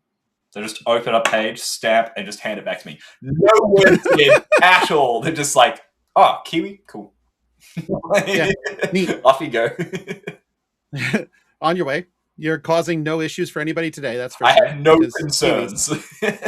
Yeah. The number one reason that I would want a New Zealand passport would be to live in New Zealand, because then I would never need to leave again. Pretty much. Anyway, Josh, are you hiring? You're more than welcome in our country. I'll do my bit to get you in. You're good folk. Well, we appreciate that. So let's go into listener questions. We're an hour and 26 minutes in, which means that we very easily could hit the 3-hour mark. Has it really been that long? I feel we haven't been talking for that long. Well, welcome to the Josh Scott episodes. Yeah, that is always the problem. That's definitely not a problem. It is a feature, not a bug. The first question is going to be from the Jackal. Despite the possibility of more commercial success, do you think that Fab having multiplayer modes, free for all 3v1, will cheapen the game's appeal or design space? No. I don't know how to address this. It's one of those where cheapening the design space by having different game modes it doesn't feel like a thing. To me, it's, yes, I understand the primary driving force of Flesh and Blood is competitive games of Flesh and Blood being played in person. But that doesn't mean the mission statement of Flesh and Blood, of LSS, does not it does not exclusionary of free for all or different modes. I mean, UPF exists, right? And is supported at some level. So Smash Palace exists, right? Like these modes have never felt to me like they cheapen the game. I do think that understanding that feeling is fairly easy when in a lot of places those never caught on. They've never caught on here ever. So when judges open a judge pack and they hit adjudicator weapon or an adjudicator hero, or people, opening Black Friday packs hit the Crixus, it's just like, this is useless. And it's like, well, it's not. It's just we're not using them. That's not the same thing as useless. So I do understand the concept of cheapening design space. I just don't think that it's accurate. I think it could, but I don't think that it would, is probably my stance. I think you could absolutely fucking fumble what LSS has. Every effort that we put into things like organized play and everything is it is a focus on competitive play and engaging the player base that we want to engage with and, be able to support that. And I think if you could just be like, let's create a casual mode and mandate that all armories must run this mode. That would be an easy way to fuck up the game. But of course, I think that as long as that focus is there and engaging the majority of the player base is there, I think it's absolutely fine to have these casual modes and these sort of multiplayer modes be engaged with as well. It just has to be done very carefully, and it has to just be in consideration of everything else that we've already built up and the player base that we've built up. Like you already have a look at Dust Till Dawn or cards that came out with like the Unity keyword. What's the one that has all the cards on it? It's like I was about to say we're all in this together, but that's not. Yeah, it's the Avengers card. Something it has Unity. I know that. Yeah. So if I just filter by that keyword, I can find it. It's United We Stand. Yeah, there we go. And so we already have cards that are designed in this sort of space in mind. Like, there will eventually, inevitably, be some way to use this card to its full effect, and people are going to absolutely love it. But I don't think that it has cheapened the design space in that aspect at all. I think that we can absolutely add these cards, support these products and whatnot without, losing focus of the mission. Darick? I'm kind of with Josh that I don't think that you really cheapen design space. I don't like having, Josh is right. Having multiplayer modes doesn't necessarily mean that the other modes are any worse. And if anything, I think that the impact is further lessened by the fact that Flesh and Blood is essentially an eternal format. Let's just say hypothetically, they decide to say, you know what, we're really going to push multiplayer, and we're going to say one set a year will be entirely devoted to multiplayer, right? There will absolutely be some people that would be upset at that. But also, there's so many 1v1 cards already printed to date, and it will always be the premier focus because at its core, this is still a fighting game, that, throwing some support to other formats or, a casual crowd or whatever, I just don't think is the end of the world. And I'll even go a step further, not saying that Flesh and Blood would ever do this or that LSS cuts corners, but the other thing to consider is, if you do decide hey, we're going to do some stuff for UPF or some new multiplayer mode or whatever, unless they're going to be part of the premier organized play circuit, you also don't have to put it through as many dev cycles from a design standpoint, right? You don't have to give it the same fine tooth comb balance wise. Yeah, it has to be fun. It doesn't have to be balanced.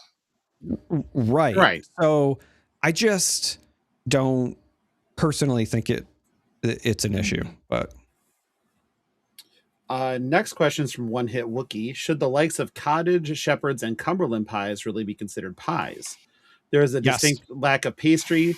Also, how shortchanged do you feel when the pie arrives and it only has a pastry lid? These are pies. Full stop. A pie has a shell and stuff. That shell can be on the bottom. That shell can be on the top. That shell can be on both. That's why pizza is a pie. My rule for is it a pie is does it have a crust? Right. And not just bread isn't a pie because it has a crust. I mean with a purposeful crust, right? The crust has to serve a purpose for the food. If people could bake bread without the crust, I'm sure they would do it. You know what I mean? And if that crust is solidified in broiled mashed potato, that's still a crust. Sure. To me, it's when I describe pies to people, right? The description of the crust is usually part of it. With pizza, it's do you want flavored crust? Do you want stuffed crust? Do you want thin crust? Do you want, I want Detroit crust style all the time. Well, I always want Detroit style too, because it's the superior pizza. But my point is the crust is an emphasis. And it's the same thing with if I'm making a dessert pie, it's well, do I want a graham cracker crust? Do I want a flaky crust? A flake, right? A exactly. lattice crust. The crust is a feature of any food that is a pie. That is usually my thing. And there are, so with the stuff listed, right? Cottage, shepherds, Cumberlands, I would also argue pot pies, etc. There are different ways to do those crusts, and there are certain crusts that I prefer over the others when those are prepared. And then there's like, you know, do you do the lattice top, or do you do a crumble top, or you know, for like shepherd's pie and stuff, I've seen like a new version of a crumble top where the best way I can describe it is it's almost like stuffing or croutons. Yeah, but I've like, seen that. That's really cool. So to me, those are pies because like the crust is an integral part of the food. So I got 2 questions. Well, I've got a question and then I've got a comment on all of this. Number 1, what is a Detroit style pizza? I'm a little bit unfamiliar with like the styles of pizza. Don't ask questions when I'm taking a drink like that. I almost spit my coffee across the room. Josh. If there was ever a reason, I've been slinging this propaganda for a while now, but if there was ever a reason for you to get LSS to finally do a big event in Detroit, it is for Detroit style pizza. It is. So the crust goes all the way out to the edges and is then caramelized at the edges, creating a wall, sort of a squared off edge almost. And it is crispy on the outside, but pillowy on the inside. And it has a perfect crunch, but then a pillow that is what the cheese and sauce and everything else is resting on. And then the cheese is also caramelized to the edge. Wow. How's it? Is it cooked like a traditional pizza, like pizza oven style, or? So like, yes, but not traditional. Like part of the reason that it gets this is because it used to be made in pans that are not like a pizza plate thing. Like, the old rumor is that the pans used to be stuff for part of the auto industry. They were like spare parts or whatever. It all originates. There's like this mythology for this place called Buddy's Pizza in Detroit, right? And that's why they call it Detroit style pizza. So like the rumor is that the dude who did Buddy's Pizza got the pans from a friend who worked in a factory, and they used the pans to like hold spare parts or whatever, and he cleaned them out and started making pizza in that. Now, whether or not that's true or not, who cares? Like it could just be cake pans, but it is legitimately like, imagine making a pizza, but like in a, almost like a cake style where it again, like Logan was saying, it's like pillowy, but also crispy. It's so hard to describe if you've never had it before, but like once you've had it, it's okay.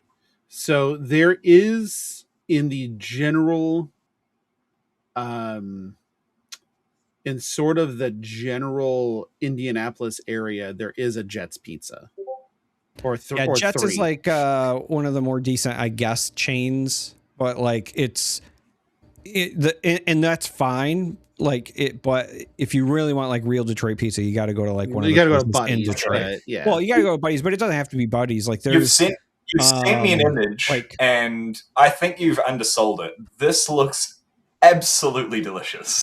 Listen, that is why I sent the image, because there are no words to articulate how this pizza like is until you just have it. It's absolutely delicious. But yeah, like in Detroit, there's also like the Detroit style pizza company. Actually, let me. Like it's phenomenal. Quite honestly. Yeah. And so again, like you'll notice, like if you go to that website I just linked and you kind of like browse through the pictures, you'll notice there's like a crispiness at like the very top part of the crust, but then that's everything else that just caramelized. Right, it's just the cheese that's caramelized on the outer edges, and then everything else is still like a good like pizza dough. It's not like everything is crunchy. Yeah. Right. It's. Do they deliver? not to New Zealand. But when you're in Indy, I will find a way to get you Detroit style pizza, even if it's like the chain version, so you can at least understand all right. Okay. It's on my list. It's on my list to try when we're at Indy. Okay. And your comment. So, all right, we're talking about sort of like shepherd's pie, Cumberland pie, cottage pies, and just to be clear about this, we're essentially talking about like make it in like a glass dish or some kind of like other glass Tupperware or whatever, You have the mince or like the fillings, and then you've got the crust on top, right? Which is essentially formed by the mashed potatoes, cheese, whatever mix that you want to put on top. So I subscribe to the cube rule of classifications when it comes to defining foods. A hot dog, for example, is a taco because of how the starch forms around the object. Now, this is based on a classification of starches, and potato is a starch for the food. Yes. The question about whether or not it is a structural starch. Now, if it is a structural starch, that would define these types of pies as toast, because it is simply one side of this cube that has the starch, which is the top layer. It's just inverted toast. If it is not a structural starch, then it's classified as a salad, which means that there's no structural starch within the object as a whole.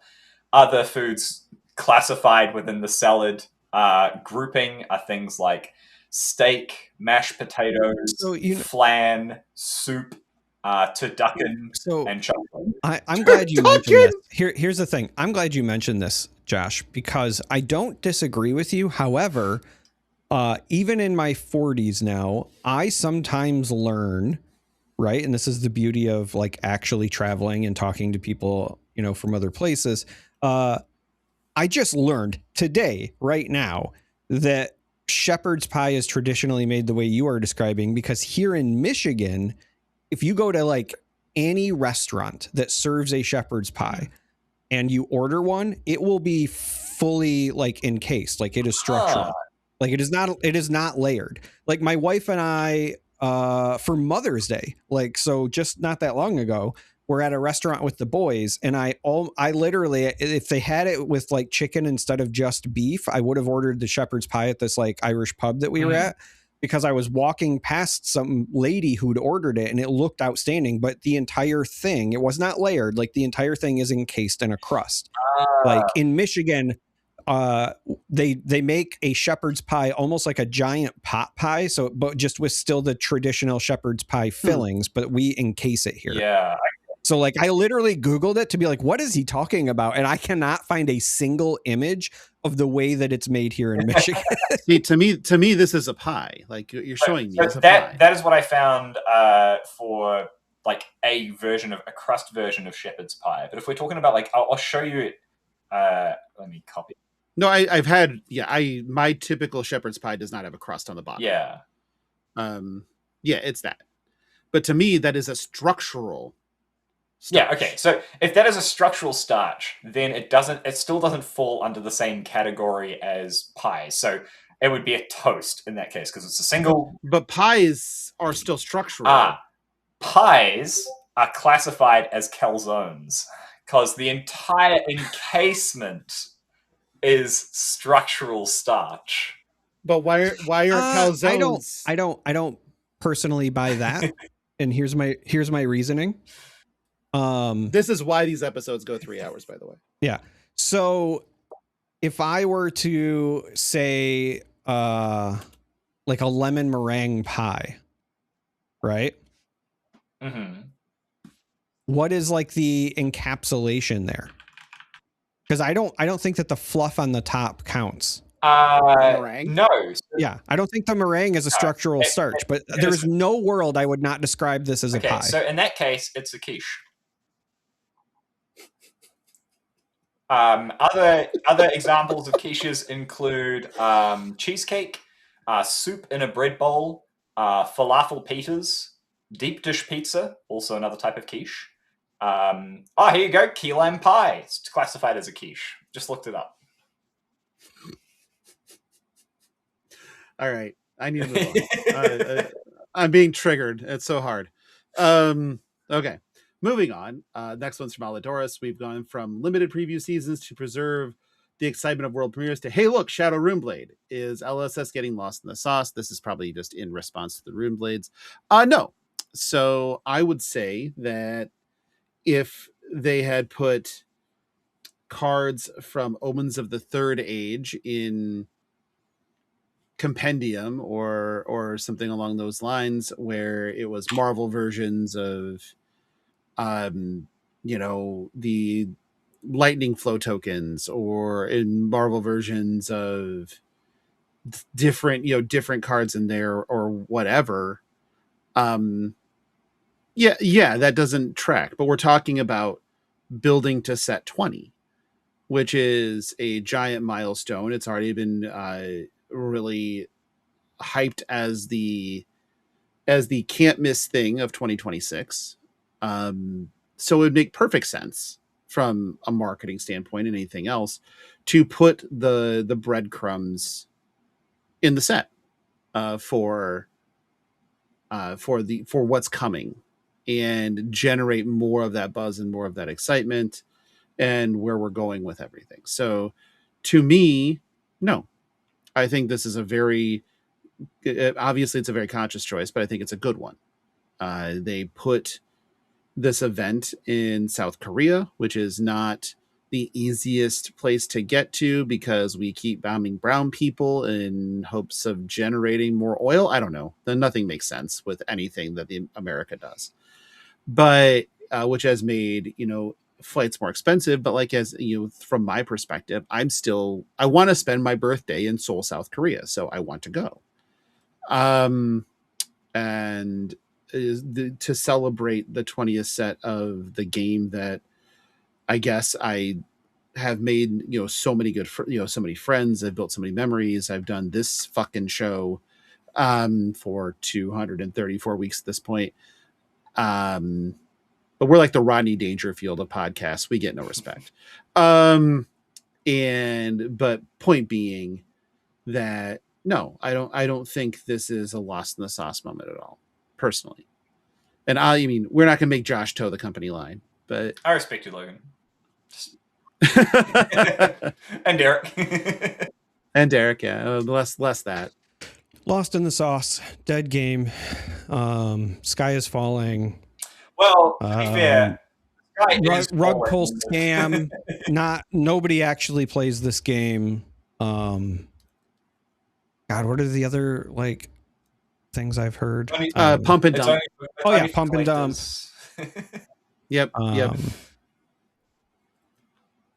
Yeah. Anyway, moving on. Same vein. Rogue Noob, thoughts on CC legal cards only available as Marvel? They're not only available as Marvel. They're currently available as Marvel, and they are largely pointless. They're also available as the rune charts are now available as in gem packs. Yeah. So expecting. Yeah. So they're not only available as Marvel. Yeah. So dead issue. Next one's from Toby, and I love this one. What was your most what the actual fuck moment when looking at a card? So outside of Spurlock. Okay, that's fair. I hadn't even thought about that card. That does bring back some memories. Some trauma. Yeah. So, it's actually probably all the way back in Uprising, I think, when we had dragons. I think was probably the second set that I worked on with the company, because I had been brought on Tales of Aria. So I did the sort of final card check for Tales of Aria, but I didn't do any of the pre-production proofing or any of that. I did some pre-prod for Everfest, and then Uprising was coming through the pipeline. And I remember distinctly we were going. I had gone up to Auckland. We're still in the old office. I was young, naive. I don't know how any of this corporate travel stuff worked at all. I turned up to the hotel, and the hotel was like, "You need a credit card to put in your for deposit thing." And I'm like, "I don't have a credit card. I have an FPOS card." And so I had to ring up James, and I was like, "James, can you come and put down your credit card so I can check into this hotel?" And he came and saved me graciously, which is great. But we went out to dinner that night, and he like showed me what he had planned for Uprising, and he was like, okay, we want sort of like these tokens where you can create ash and you can like flip them over and they become dragons. And we want to be able to attack with the dragons, but we don't want the attack keyword on the dragons themselves. But we also want Phantasm on the dragons, but we don't want Phantasm on the dragons themselves. Also, the ash has to be under the dragon, but the ash and the dragon are printed on the same card. Can we figure this out? Can we do something? And I'm like, I don't understand what we're trying to do here. Like, because it'd been so different to how Flesh and Blood had operated before. Like, yes, we'd had allies, but they'd only been in the form of Blasphemate and what's the chain one? Cursor. Yeah, Cursor. So I always thought that they were just going to always be sort of like these standalone tokens that you can bring into the game, that they're not actually printed on cards. And then all of a sudden we had these allies that were double-sided, these sort of invocation allies that were, double-faced cards. So that was like its whole other thing with how does this work in draft and how do we operate with these as like deck cards and stuff. But the primary one was the Ash Wings and the Ash. And the core idea is that they needed these to be printed on the same card for logistical reasons. When you open up a pack, there needs to be a certain amount of them to be able to support play within within one box. Like one box should be able to support play for an entire draft pod without any additional tokens, etc. Like on average. Obviously, everybody drafts Dromai, you're all fucked. But we've got this Ashwing on the back of the Ash card, and trying to get across or trying to like work out where does Phantasm belong? How can we represent Phantasm on these cards without putting it on the dragon itself, and like where does this attack keyword come from and how do we represent that? And also like these ashes kind of like need to be under these dragons because there's this future design space of being able to create ashes from like deck cards or something else. And that was probably the most sort of like, what the fuck? Like, what the fuck am I doing here? Because I had to explain, like, we can't just like have things appear and disappear and cards not be cards and cards under cards, like on the back sides of cards, be considered separate to the cards that are on the front face of the card. And eventually, like, after going through a bunch of iterations and sort of like working it out and planning it out, and a lot of that was done at dinner when I had dinner with James that night and went away and did a whole bunch of things. But that was probably the first moment that I had where I was like really stumped. Like I couldn't comprehend what the solutions were going to be to the problem that was presented. So that was probably the most what the fuck moment. And then once I sort of got more used to card game systems in general, because I went out and I read the Magic CR, I looked at other card games like Cardfight Vanguard and Magic the Gathering, Pokemon, Monster Duel, and like looked at their systems and looked at all the possibilities. I started to get a much better idea of what systems we could evolve into, or what sort of future design spaces we could be looking at. And like I said, with things like, instant speed attacks and the attack queue, that was something that I looked at and was like, this is something that's going to be a possibility. I need to be open to the idea of how we're going to deal with this in the future. And, since then, the process has gotten a lot smoother. I still get crazy ideas, but I feel far more equipped now. And now whenever I see a card, it's not, holy shit, what the fuck how the hell are we going to do this? It's more like, okay, this is going to be a challenge. It's going to be a fun challenge, but it's not something that is completely unmanageable, and I feel like I'm out of my depth for now. Makes sense.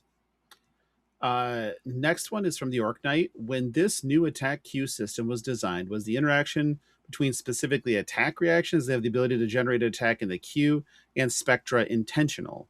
Do you consider this a nerf to the Spectra keyword overall based on how these types of cards will continue to interact in the future? Now, I feel like what's going on here is because the attacks in the queue do not consume an action point. So if you you target something with Spectra, the attack, as per usual, would resolve in the normal ways. However, if the prior attack had go again, then you would still be able to continue the combat chain. Yeah.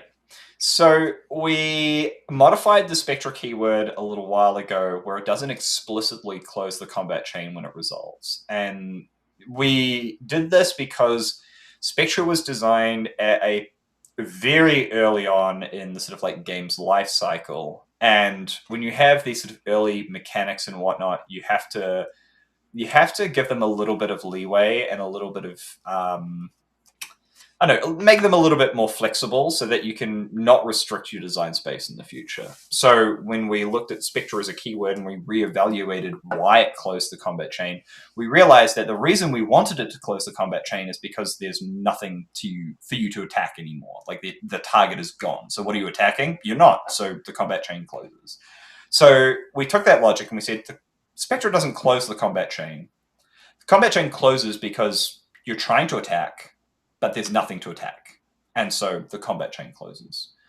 When we have a look at the arrow card, I'm trying to remember what the arrow card is that can target two different cards in. It's like barraging. Is it barraging shot or something? Something along those lines. Yeah. Barbed barrage is the name. Yeah. So when we looked at something like barbed barrage, we said, okay, well, this can actually target Spectra or an aura with Spectra and also target something else. And it doesn't close the combat chain because one of your targets is gone, but there's still a target there. There's still something for you to attack. So you haven't lost that momentum. You're still swinging. You're still attacking. That's perfectly fine. So that was the first step towards, trying to resolve the difference or trying to resolve this interaction with Spectra. Now, Spectra specifically, it triggers when it gets targeted by an attack, when it becomes the target of an attack. These attack layers, by definition, need to declare the target when they get put on the stack. So when you trigger Beacon Steel or when you trigger And Again, when it says attack with, you have to declare the target at that point in time when those layers are on the stack. So there's no attack yet, but this attack layer that is about to create the attack has to do the targeting in advance to basically set you up. That is what causes you to trigger Spectra. So when you play something like Beacon Steel, you're attacking a hero and you play Beacon Steel, it hits, it puts the attack layer on the stack. That's the moment that you have to declare a target. And if you declare the target to be a Spectra card, that's when Spectra triggers. So you're in the damage step of combat. You haven't resolved the current combat chain, the current chain link, but you've resolved Spectra. Resolve Spectra, Spectra aura gets destroyed. There's no attack target for that attack for Beacon Steel. So that attack's not going to work. We just throw that away now. But then you just continue resolving the current chain link. And you resolve that current chain link, you're up to the resolution step. Does it have go again? Yes, you get an action point. So it was not that we said, we want Spectra to work like this. We want the interaction between Beacon Steel and Again to work like this. It was a bonus in the eyes of the developers. They liked the interaction. They liked the balance of it. But we had bigger priorities in terms of how we wanted this interaction to work or how we wanted other interactions to work with attack layers. And those took precedence. This was sort of in my opinion, a nice benefit as a result of changing Spectra and looking at how we wanted to handle attack layers in general. But also fuck Spectra. Yeah, also fuck Spectra. Yeah. As long as we all agree on that. Yeah, man. It's a bane of my existence. That and worst keyword ever. Shiana, Rifting, Yorick, all the good cards. Moving on. Next one's from Greg. What's the best sandwich? Well, you have your whole rules, so I don't know. No, I mean, sandwich. As long as we don't classify a hot dog as a sandwich, we're all good. No, it's a taco. As subs are also not sandwiches, unless they're cut all the way through. Right, because if they're hollowed, it's a taco. Yeah. God, what is this? This is hard. I'm very partial to a Cubano. Ooh, yeah. Yeah. I love a Cubano. It's hard to beat. Like Darick, you have a favorite sandwich. You have to. Must do. A favorite sandwich.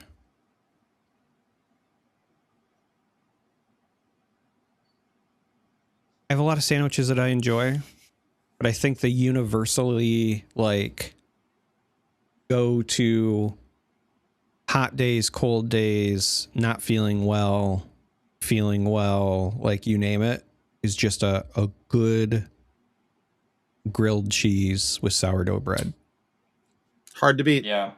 Hard to argue with. It is not fancy. There's not a lot to it, but man, like a good grilled cheese is still, and maybe it's just because like that's my comfort food from like growing up poor. So like there's a lot of things where it was literally like you put one or two things on bread and that was your meal. But like, man, grilled cheese is just it all the time. Hard to argue. Honestly, I've got a very similar answer, and I think it just comes from the kind of food that I ate growing up. It's a Marmite and cheese toasty. Nope. I would rather shoot myself in the face. I've tried Marmite once and it was awful. I understand the hesitance. Once you've tried a Marmite and cheese toasty, you might change your tune. Because Marmite is a very delicate ingredient. If you have too much of it, you die. So the key is to get the right balance of Marmite and cheese. So a Marmite and cheese toasty is just like Marmite, cheese between two slices of bread, and then like a, basically a sandwich press. Or we have like toasty machines. So we have like, there's a little inlet where you put your bread and you clamp it down and it will press it. And then there will be like a diagonal cut along your bread where the press will have like pushed all the way in. And those are like, that's like my childhood, essentially. Like growing up, Marmite and cheese toasty was like the pinnacle. Maybe like the other one was,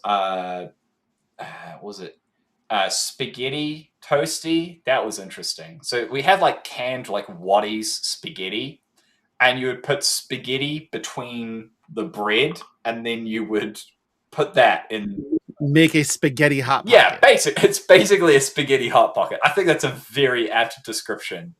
And that was very joyful when we were very young, but I don't know if I would enjoy it as much now. I do enjoy Marmite and cheese toasties now. But if we're talking about like the sandwiches you enjoyed when you were young, I had this one specific sandwich. I went through this phase when I was like 9-10 years old, where I made what I dubbed the super delicious sandwich. It was white bread, Marmite, jam, honey, and peanut butter. Huh. I haven't had one in probably 10 years, and I probably don't think that it lives up to my memory as a kid. But now that I'm thinking about it, I'm going to have to try it again. So for those of you listening at home, if you happen to have all four of those ingredients, create that sandwich, try it, and let us know what you think. Marmite, honey, jam, and peanut butter on white bread. Yeah, like Charmer, like definitely grew up with not a ton of money, but I grew up in a family of hunters. And so we always had like fresh venison and things in the freezer or whatever, ready to go. So like our poor meals were throwing onions and carrots and venison in a crock pot and a slow cooker and just letting it cook all day. And, but sandwiches weren't really the thing. Yeah. And so, I mean, I don't eat it anymore, obviously, because I would hug a deer, but I loved venison spaghetti when I was. Oh yeah, younger. 100%. Venison meatloaf was incredible. Yeah, that's another good one too. But something about like, whether you did the ground meat with the spaghetti, or even if you just did like venison meatballs, whatever the case may be, like that was always like a treat meal for us. Yeah. That's the other American dish I need to have at some point. Is meatloaf. I've got a list of American dishes that I still need to try. I tried pecan pie when I was over there last time. Amazing. I think it's very good.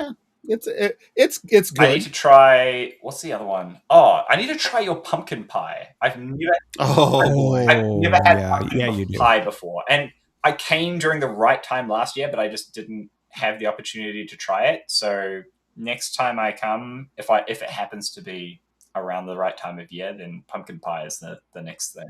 You can make a pumpkin pie all year long. Yeah, we can find you pumpkin pie. Isn't it better in the season, or is that just like? Not really. No, I think it just feels better in the season, largely it's because way easier to come by. It's easier to come by, but for a lot of Americans, they just don't like eat it year round. So it's that thing you look forward to in the season, right? Like you can get it year round, but it's just one of those things that you go and you do the thing. So gotcha. Okay, I'll keep that in mind next time I'm around. Next part of Greg's question: what's the best condiment? On what? I'm assuming a sandwich. We're still on sandwiches. On our favorite sandwich? Because none. Well, I mean, in general, I mean, like for me, it's mustard. Like, yeah, honey mustard specific, but mustard in general is, in my mind, the best condiment. I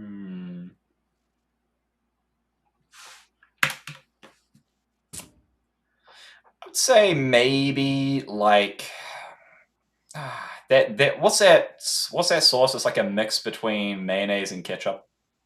Aioli, or you want well, I mean, there's several different names for it. Keen sauce, Max sauce. Yeah. Well, Max sauce is Thousand Island. Yeah. That's the kind of sauce though. I think that's probably my favorite condiment on a sandwich. Like, because if we're talking about burgers as well as sandwiches.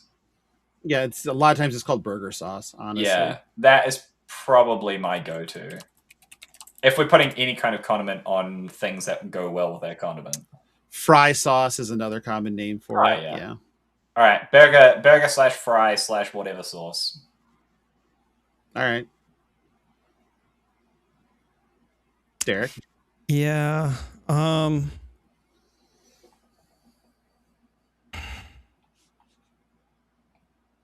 This one's tough because I like different sauces for different things.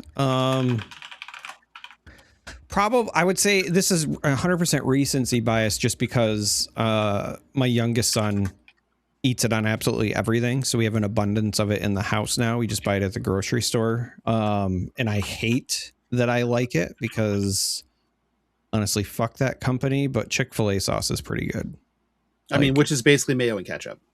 I mean, it is basically mayo and ketchup, but that is pretty good. I feel like if I take out the recency bias, though, I like a good, not like your generic, like you get at a chain restaurant or whatever, but like a good honey mustard. So we get like these local, like farmers market things. Like there's one in Diamonddale every week, and so you'll get the local apiaries will make like their own versions of honey mustard and stuff, and like that stuff is really good. Yeah, that's the jam. That's what we're talking about. No, honey mustard, not jam. Moving on. Next part. This one might cause wars, so I'm hesitant to ask. But what's the worst bread?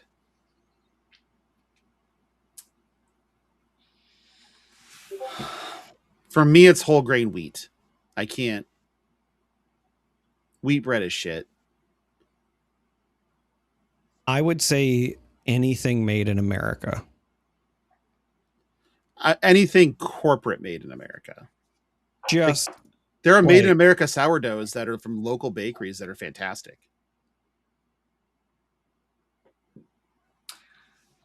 I don't really want to out myself, but I feel like I have to.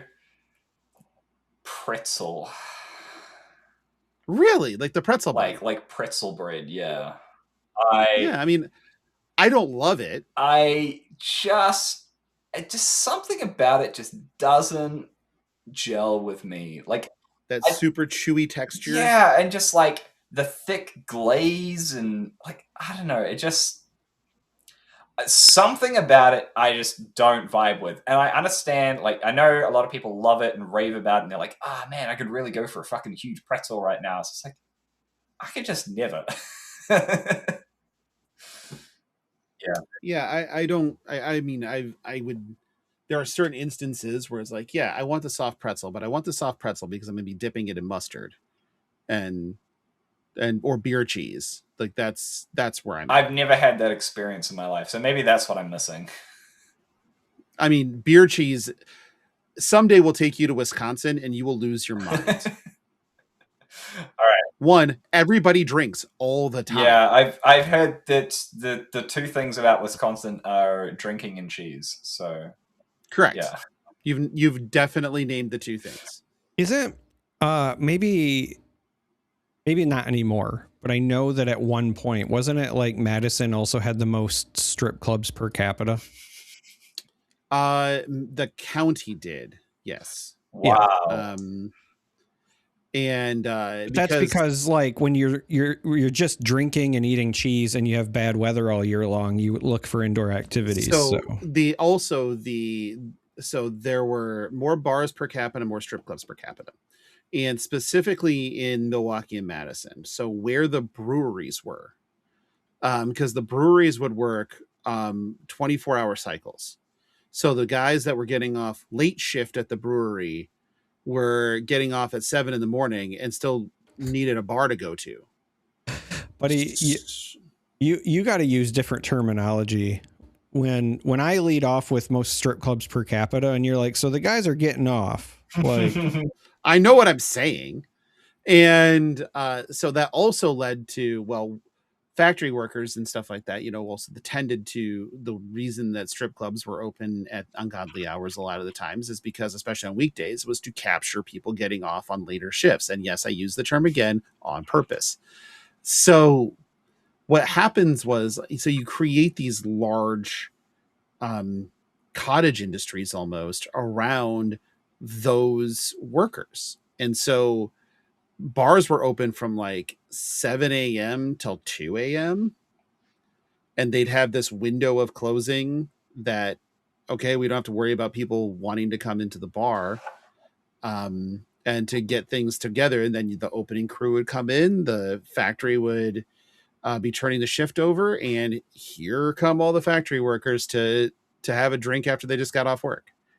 So that was the way it was. And so you would have actual towns of 2,500 people with 7 bars. You don't need 7 bars for 2,500 people. But then they could work with each other to say, we're open here, we're open here, we're open here, we're open here, right? And you actually have a sustainable industry. Welcome to Wisconsin. Love it. Banned from international drinking competitions, by the way. Really? The state of Wisconsin. Oh my God. Charmer, what's your least favorite bread? I guess I didn't get yours. Anything made in America. All right. Okay. We'll move on. This one's from Blaze Storm. Might not be able to answer it, but we'll try. What cool shit did the devs come up with that didn't make the cut for Omens? Whatever is possible to share anyway. Pretty sure there's probably nothing you can share.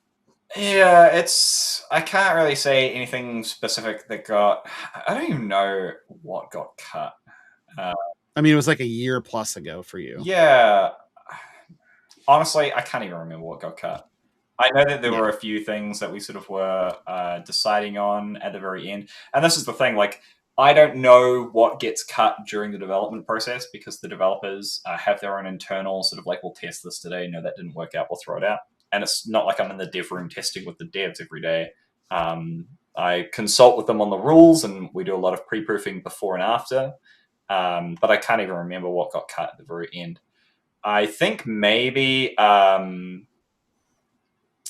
we were looking into universal as a keyword for some of these lightning cards, but I think that just got cut in the end because I think it was just too. It didn't make the cut, really. All right.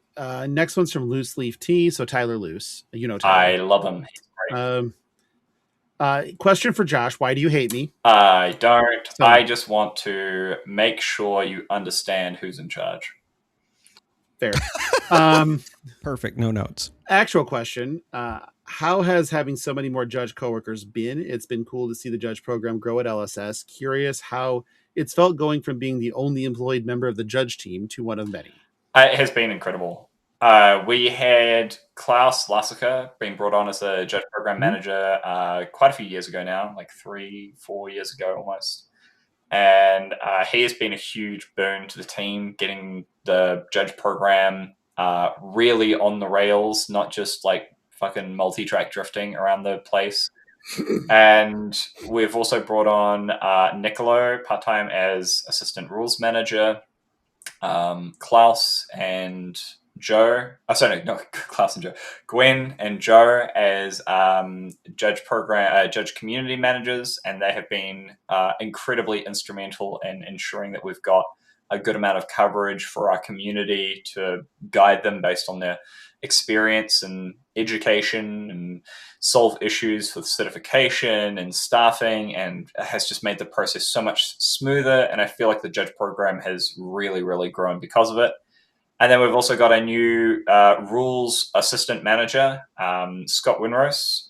He got brought onto the team only in the last couple of months, and he's been fucking speeding up to be up to date with syntax very, very quickly. I'm very impressed with the work, and it just feels great. Like it's so awesome to have such an awesome team that's really passionate about what we do, really passionate about the community and what we're trying to achieve. And it's great to have so many different ideas and so much diversity within the team. Like we're spread out all over the globe, and that just makes things all the best. Like it really did feel tough at the beginning when I got brought onto the job, because not only was I not familiar with the game, but there wasn't really anyone that I could converse with internally about decisions when it came to structuring the judge program, structuring these certifications and whatnot. And I could get advice, but there wasn't really anyone that I could feel comfortable talking about and making these decisions alongside. But now we have this team, and it's just incredible. And, we'll continue to grow as the company grows, and we'll bring on more team members when we need them. And I'll be looking forward to saying positive things about them too, because I'm sure that we'll all, fit together and create this big, beautiful game that we know and love called Flesh and Blood. Next one is from Captive Goat. For Josh, do you enjoy Frisbee and walks?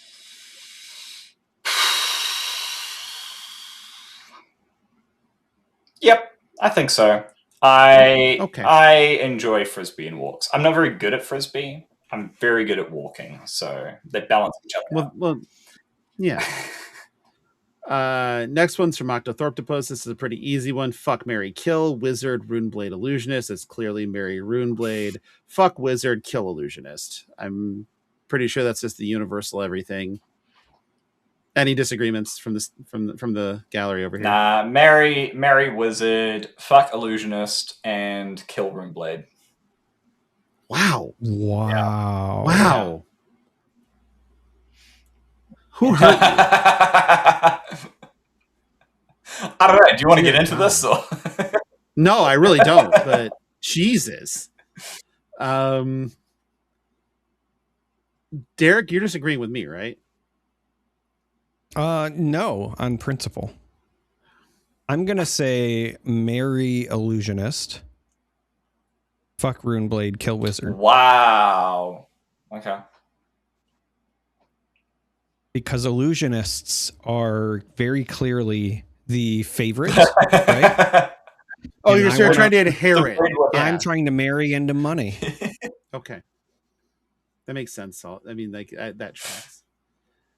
Next one's from Quiet Mind.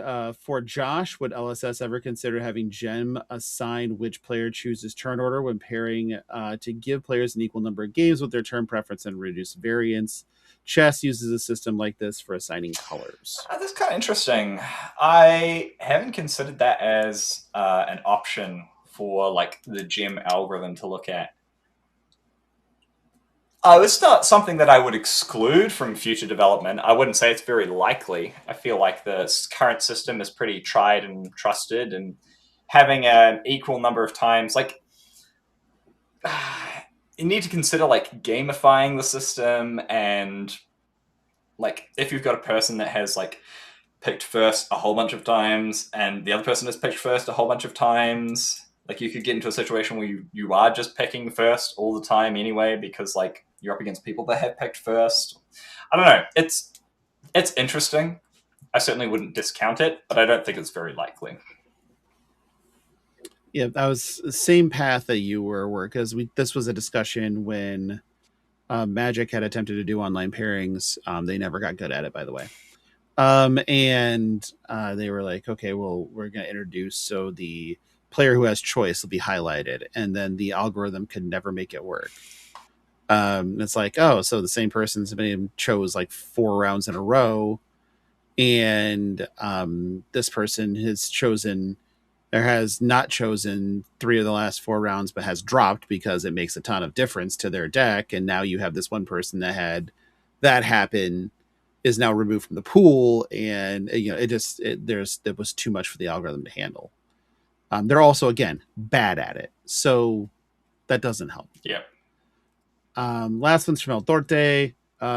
We were a bit nostalgic about MTG, and I used to play Storm and Legacy for a long time, and it was super successful. Storm is Kano. Right. Now I was thinking how we get an Ant. So Ad Nauseam Tendrils, it's another combo deck similar to Storm. It is a Storm deck. Doomsday, Hero Fab. Doomsday is a card that costs 3 that you delete your entire deck except for 5 cards. And those 5 cards assembled the combo. You basically were just combo pieces to win. Right. Rate my hero design. So Shadow the Wizard, don't question the perfect name, bro. It's also a Shadow Wizard. Yeah. Shadow the Wizard cannot play any non-attack actions from hand. Once per turn, instant 0, discard a card, banish a card from your graveyard. If a card with Blood Debt was banished this way, draw a card, has 34 life. I'm so confused. You would need Blood Debt. You would need non-attack actions cards that you could play from either your graveyard or from your banish zone, right? Right. Yeah. You can play them from Arsenal. No instant speed shenanigans here. It's just sort of like discarding. I don't know. It seems interesting, but you need such a large card pool to pull it off, right? You need so many cards to be able to be playable from banish zone to make this work. And like your regular wizard pool doesn't feel great in here, and I think that's probably it's awful. Yeah, I feel like that's a huge downside to this. Maybe like if you had an additional clause where it's like, I don't know, pay some amount and play something from your banish zone, but I don't know. Then you're not like incentivized to run any shadow cards or blood deck cards. That's a tough one. I kind of get the idea, but at the same time, I'm also not a designer, so can't look like it works. It's my job. Right. Well, we're at 2 hours and 22 minutes, so let's try to get out of here. All right. Let's thank some patrons. We have our associate producers on up. We have Andy, Sindra, Anthony, Izura, Jacob, Octothorptopus, Sofsky, Heiner, Sleep Coma, and Jumbo Chihuahua. For our executive producers on up, we have we have Blaze Storm, value member of the patron, Diana the Green Cosplayer, John, and Charlie for our Possum supporter, the Bluesian Data Analyst, and for our Chargers Chamber of Charcoal participants, Trevor, Breaker, no, not that one, Polish Guy Rich, Matt, the Jackal, who I think is coming on in 2 weeks, Brandon, you're welcome whenever, and the Hammer, El Dorte, will be back, I believe, next week. So if you're interested in becoming a member of the Patreon, you can go to patreon.com/fleshandpod. Links in the show notes. We have some number of fucking tiers. I'm too tired to care. Just pick one, whatever. We did do an After Dark like 2 weeks ago. It was, yeah, I'm glad that we don't record. I'm glad we don't record those. If you need to get a hold of us, you can just email us at fleshandpod@gmail.com. Link is in the show notes. You can also find us on BlueSky. Just search Flesh and Pod. But biggest thing, the most important thing you can do is just join our Discord. It's free. Just click on the link, come on in, hang out. Josh is in there. You can have me a bunch of times when I don't understand something, all caps Judge and adding Josh, and then him going, "Hello, friend. How can I help you?" And go from there. I did that during a world premiere once. It was very funny. Because the judges were like, "I don't know. I'm not sure if this works the way we need it to." Best. And I'm just like, "Hold on, I got this." Pull out my phone at Josh, and I'm like, "I don't know if he's awake." Oh, nope, he's awake. Never mind. How does this work? Blah blah blah. Here you go. And they're like, did you just ping Josh Scott? Did you just message our rules and policy manager? I did. Because sometimes that's what you do. Josh, where can they find you? They can't. At Gen Con. They can. They can't. They can. They can. Yeah, I'm on BlueSky, jjscott.nz, and yeah, I'm going to be heading to Gen Con this time around. So if you're at Gen Con, come by the booth, say hi. I'm going to be working on the Friday and Saturday at the Learn to Play booth. So if you want to come learn to play Flesh and Blood, I'm a man. Other than that, if you guys want to become a judge, head to judge.fabtcg.com to sign up to an account on Judge Hub and get your L0 certification. You might be able to charge and get your L1 certification and start enrolling and becoming a judge at events. Yeah. Otherwise, you can join the Judge Discord. You don't have to be a judge to join the Judge Discord. You can just come ask rules questions and get information about becoming a judge if you want to. And yeah, otherwise I just float around Discords and occasionally pop up on BlueSky. Keeping it real, you know? Keeping it real every time. There's raindrops on the window. I guess it must have started storming. Yep. Something along those lines. Darick, where can they find you? They can't. You know what? Actually, I have no counter for that. I haven't seen you since January. So, yeah. I don't think you're findable. You're seeing me right now, though. Well, I guess, but it could be an approximation of you. I mean, AI does some wild shit these days. Yeah, man. If he pulls off a real mask right now, I'm going to freak the fuck out. I'm going to do this. And it's Stark, and I'll be like, motherfucker. Logie poo. Fucking kill him. I'd be so angry. All right, now I actually need to figure out how to get Stark in here to deep fake as me for an episode. For 2.5 hours. No, that kid had no prayer of pulling that off. All right, well, guys, that's our show for this week. Thank you so much, Josh, for coming and hang out with us. It's always the pleasure.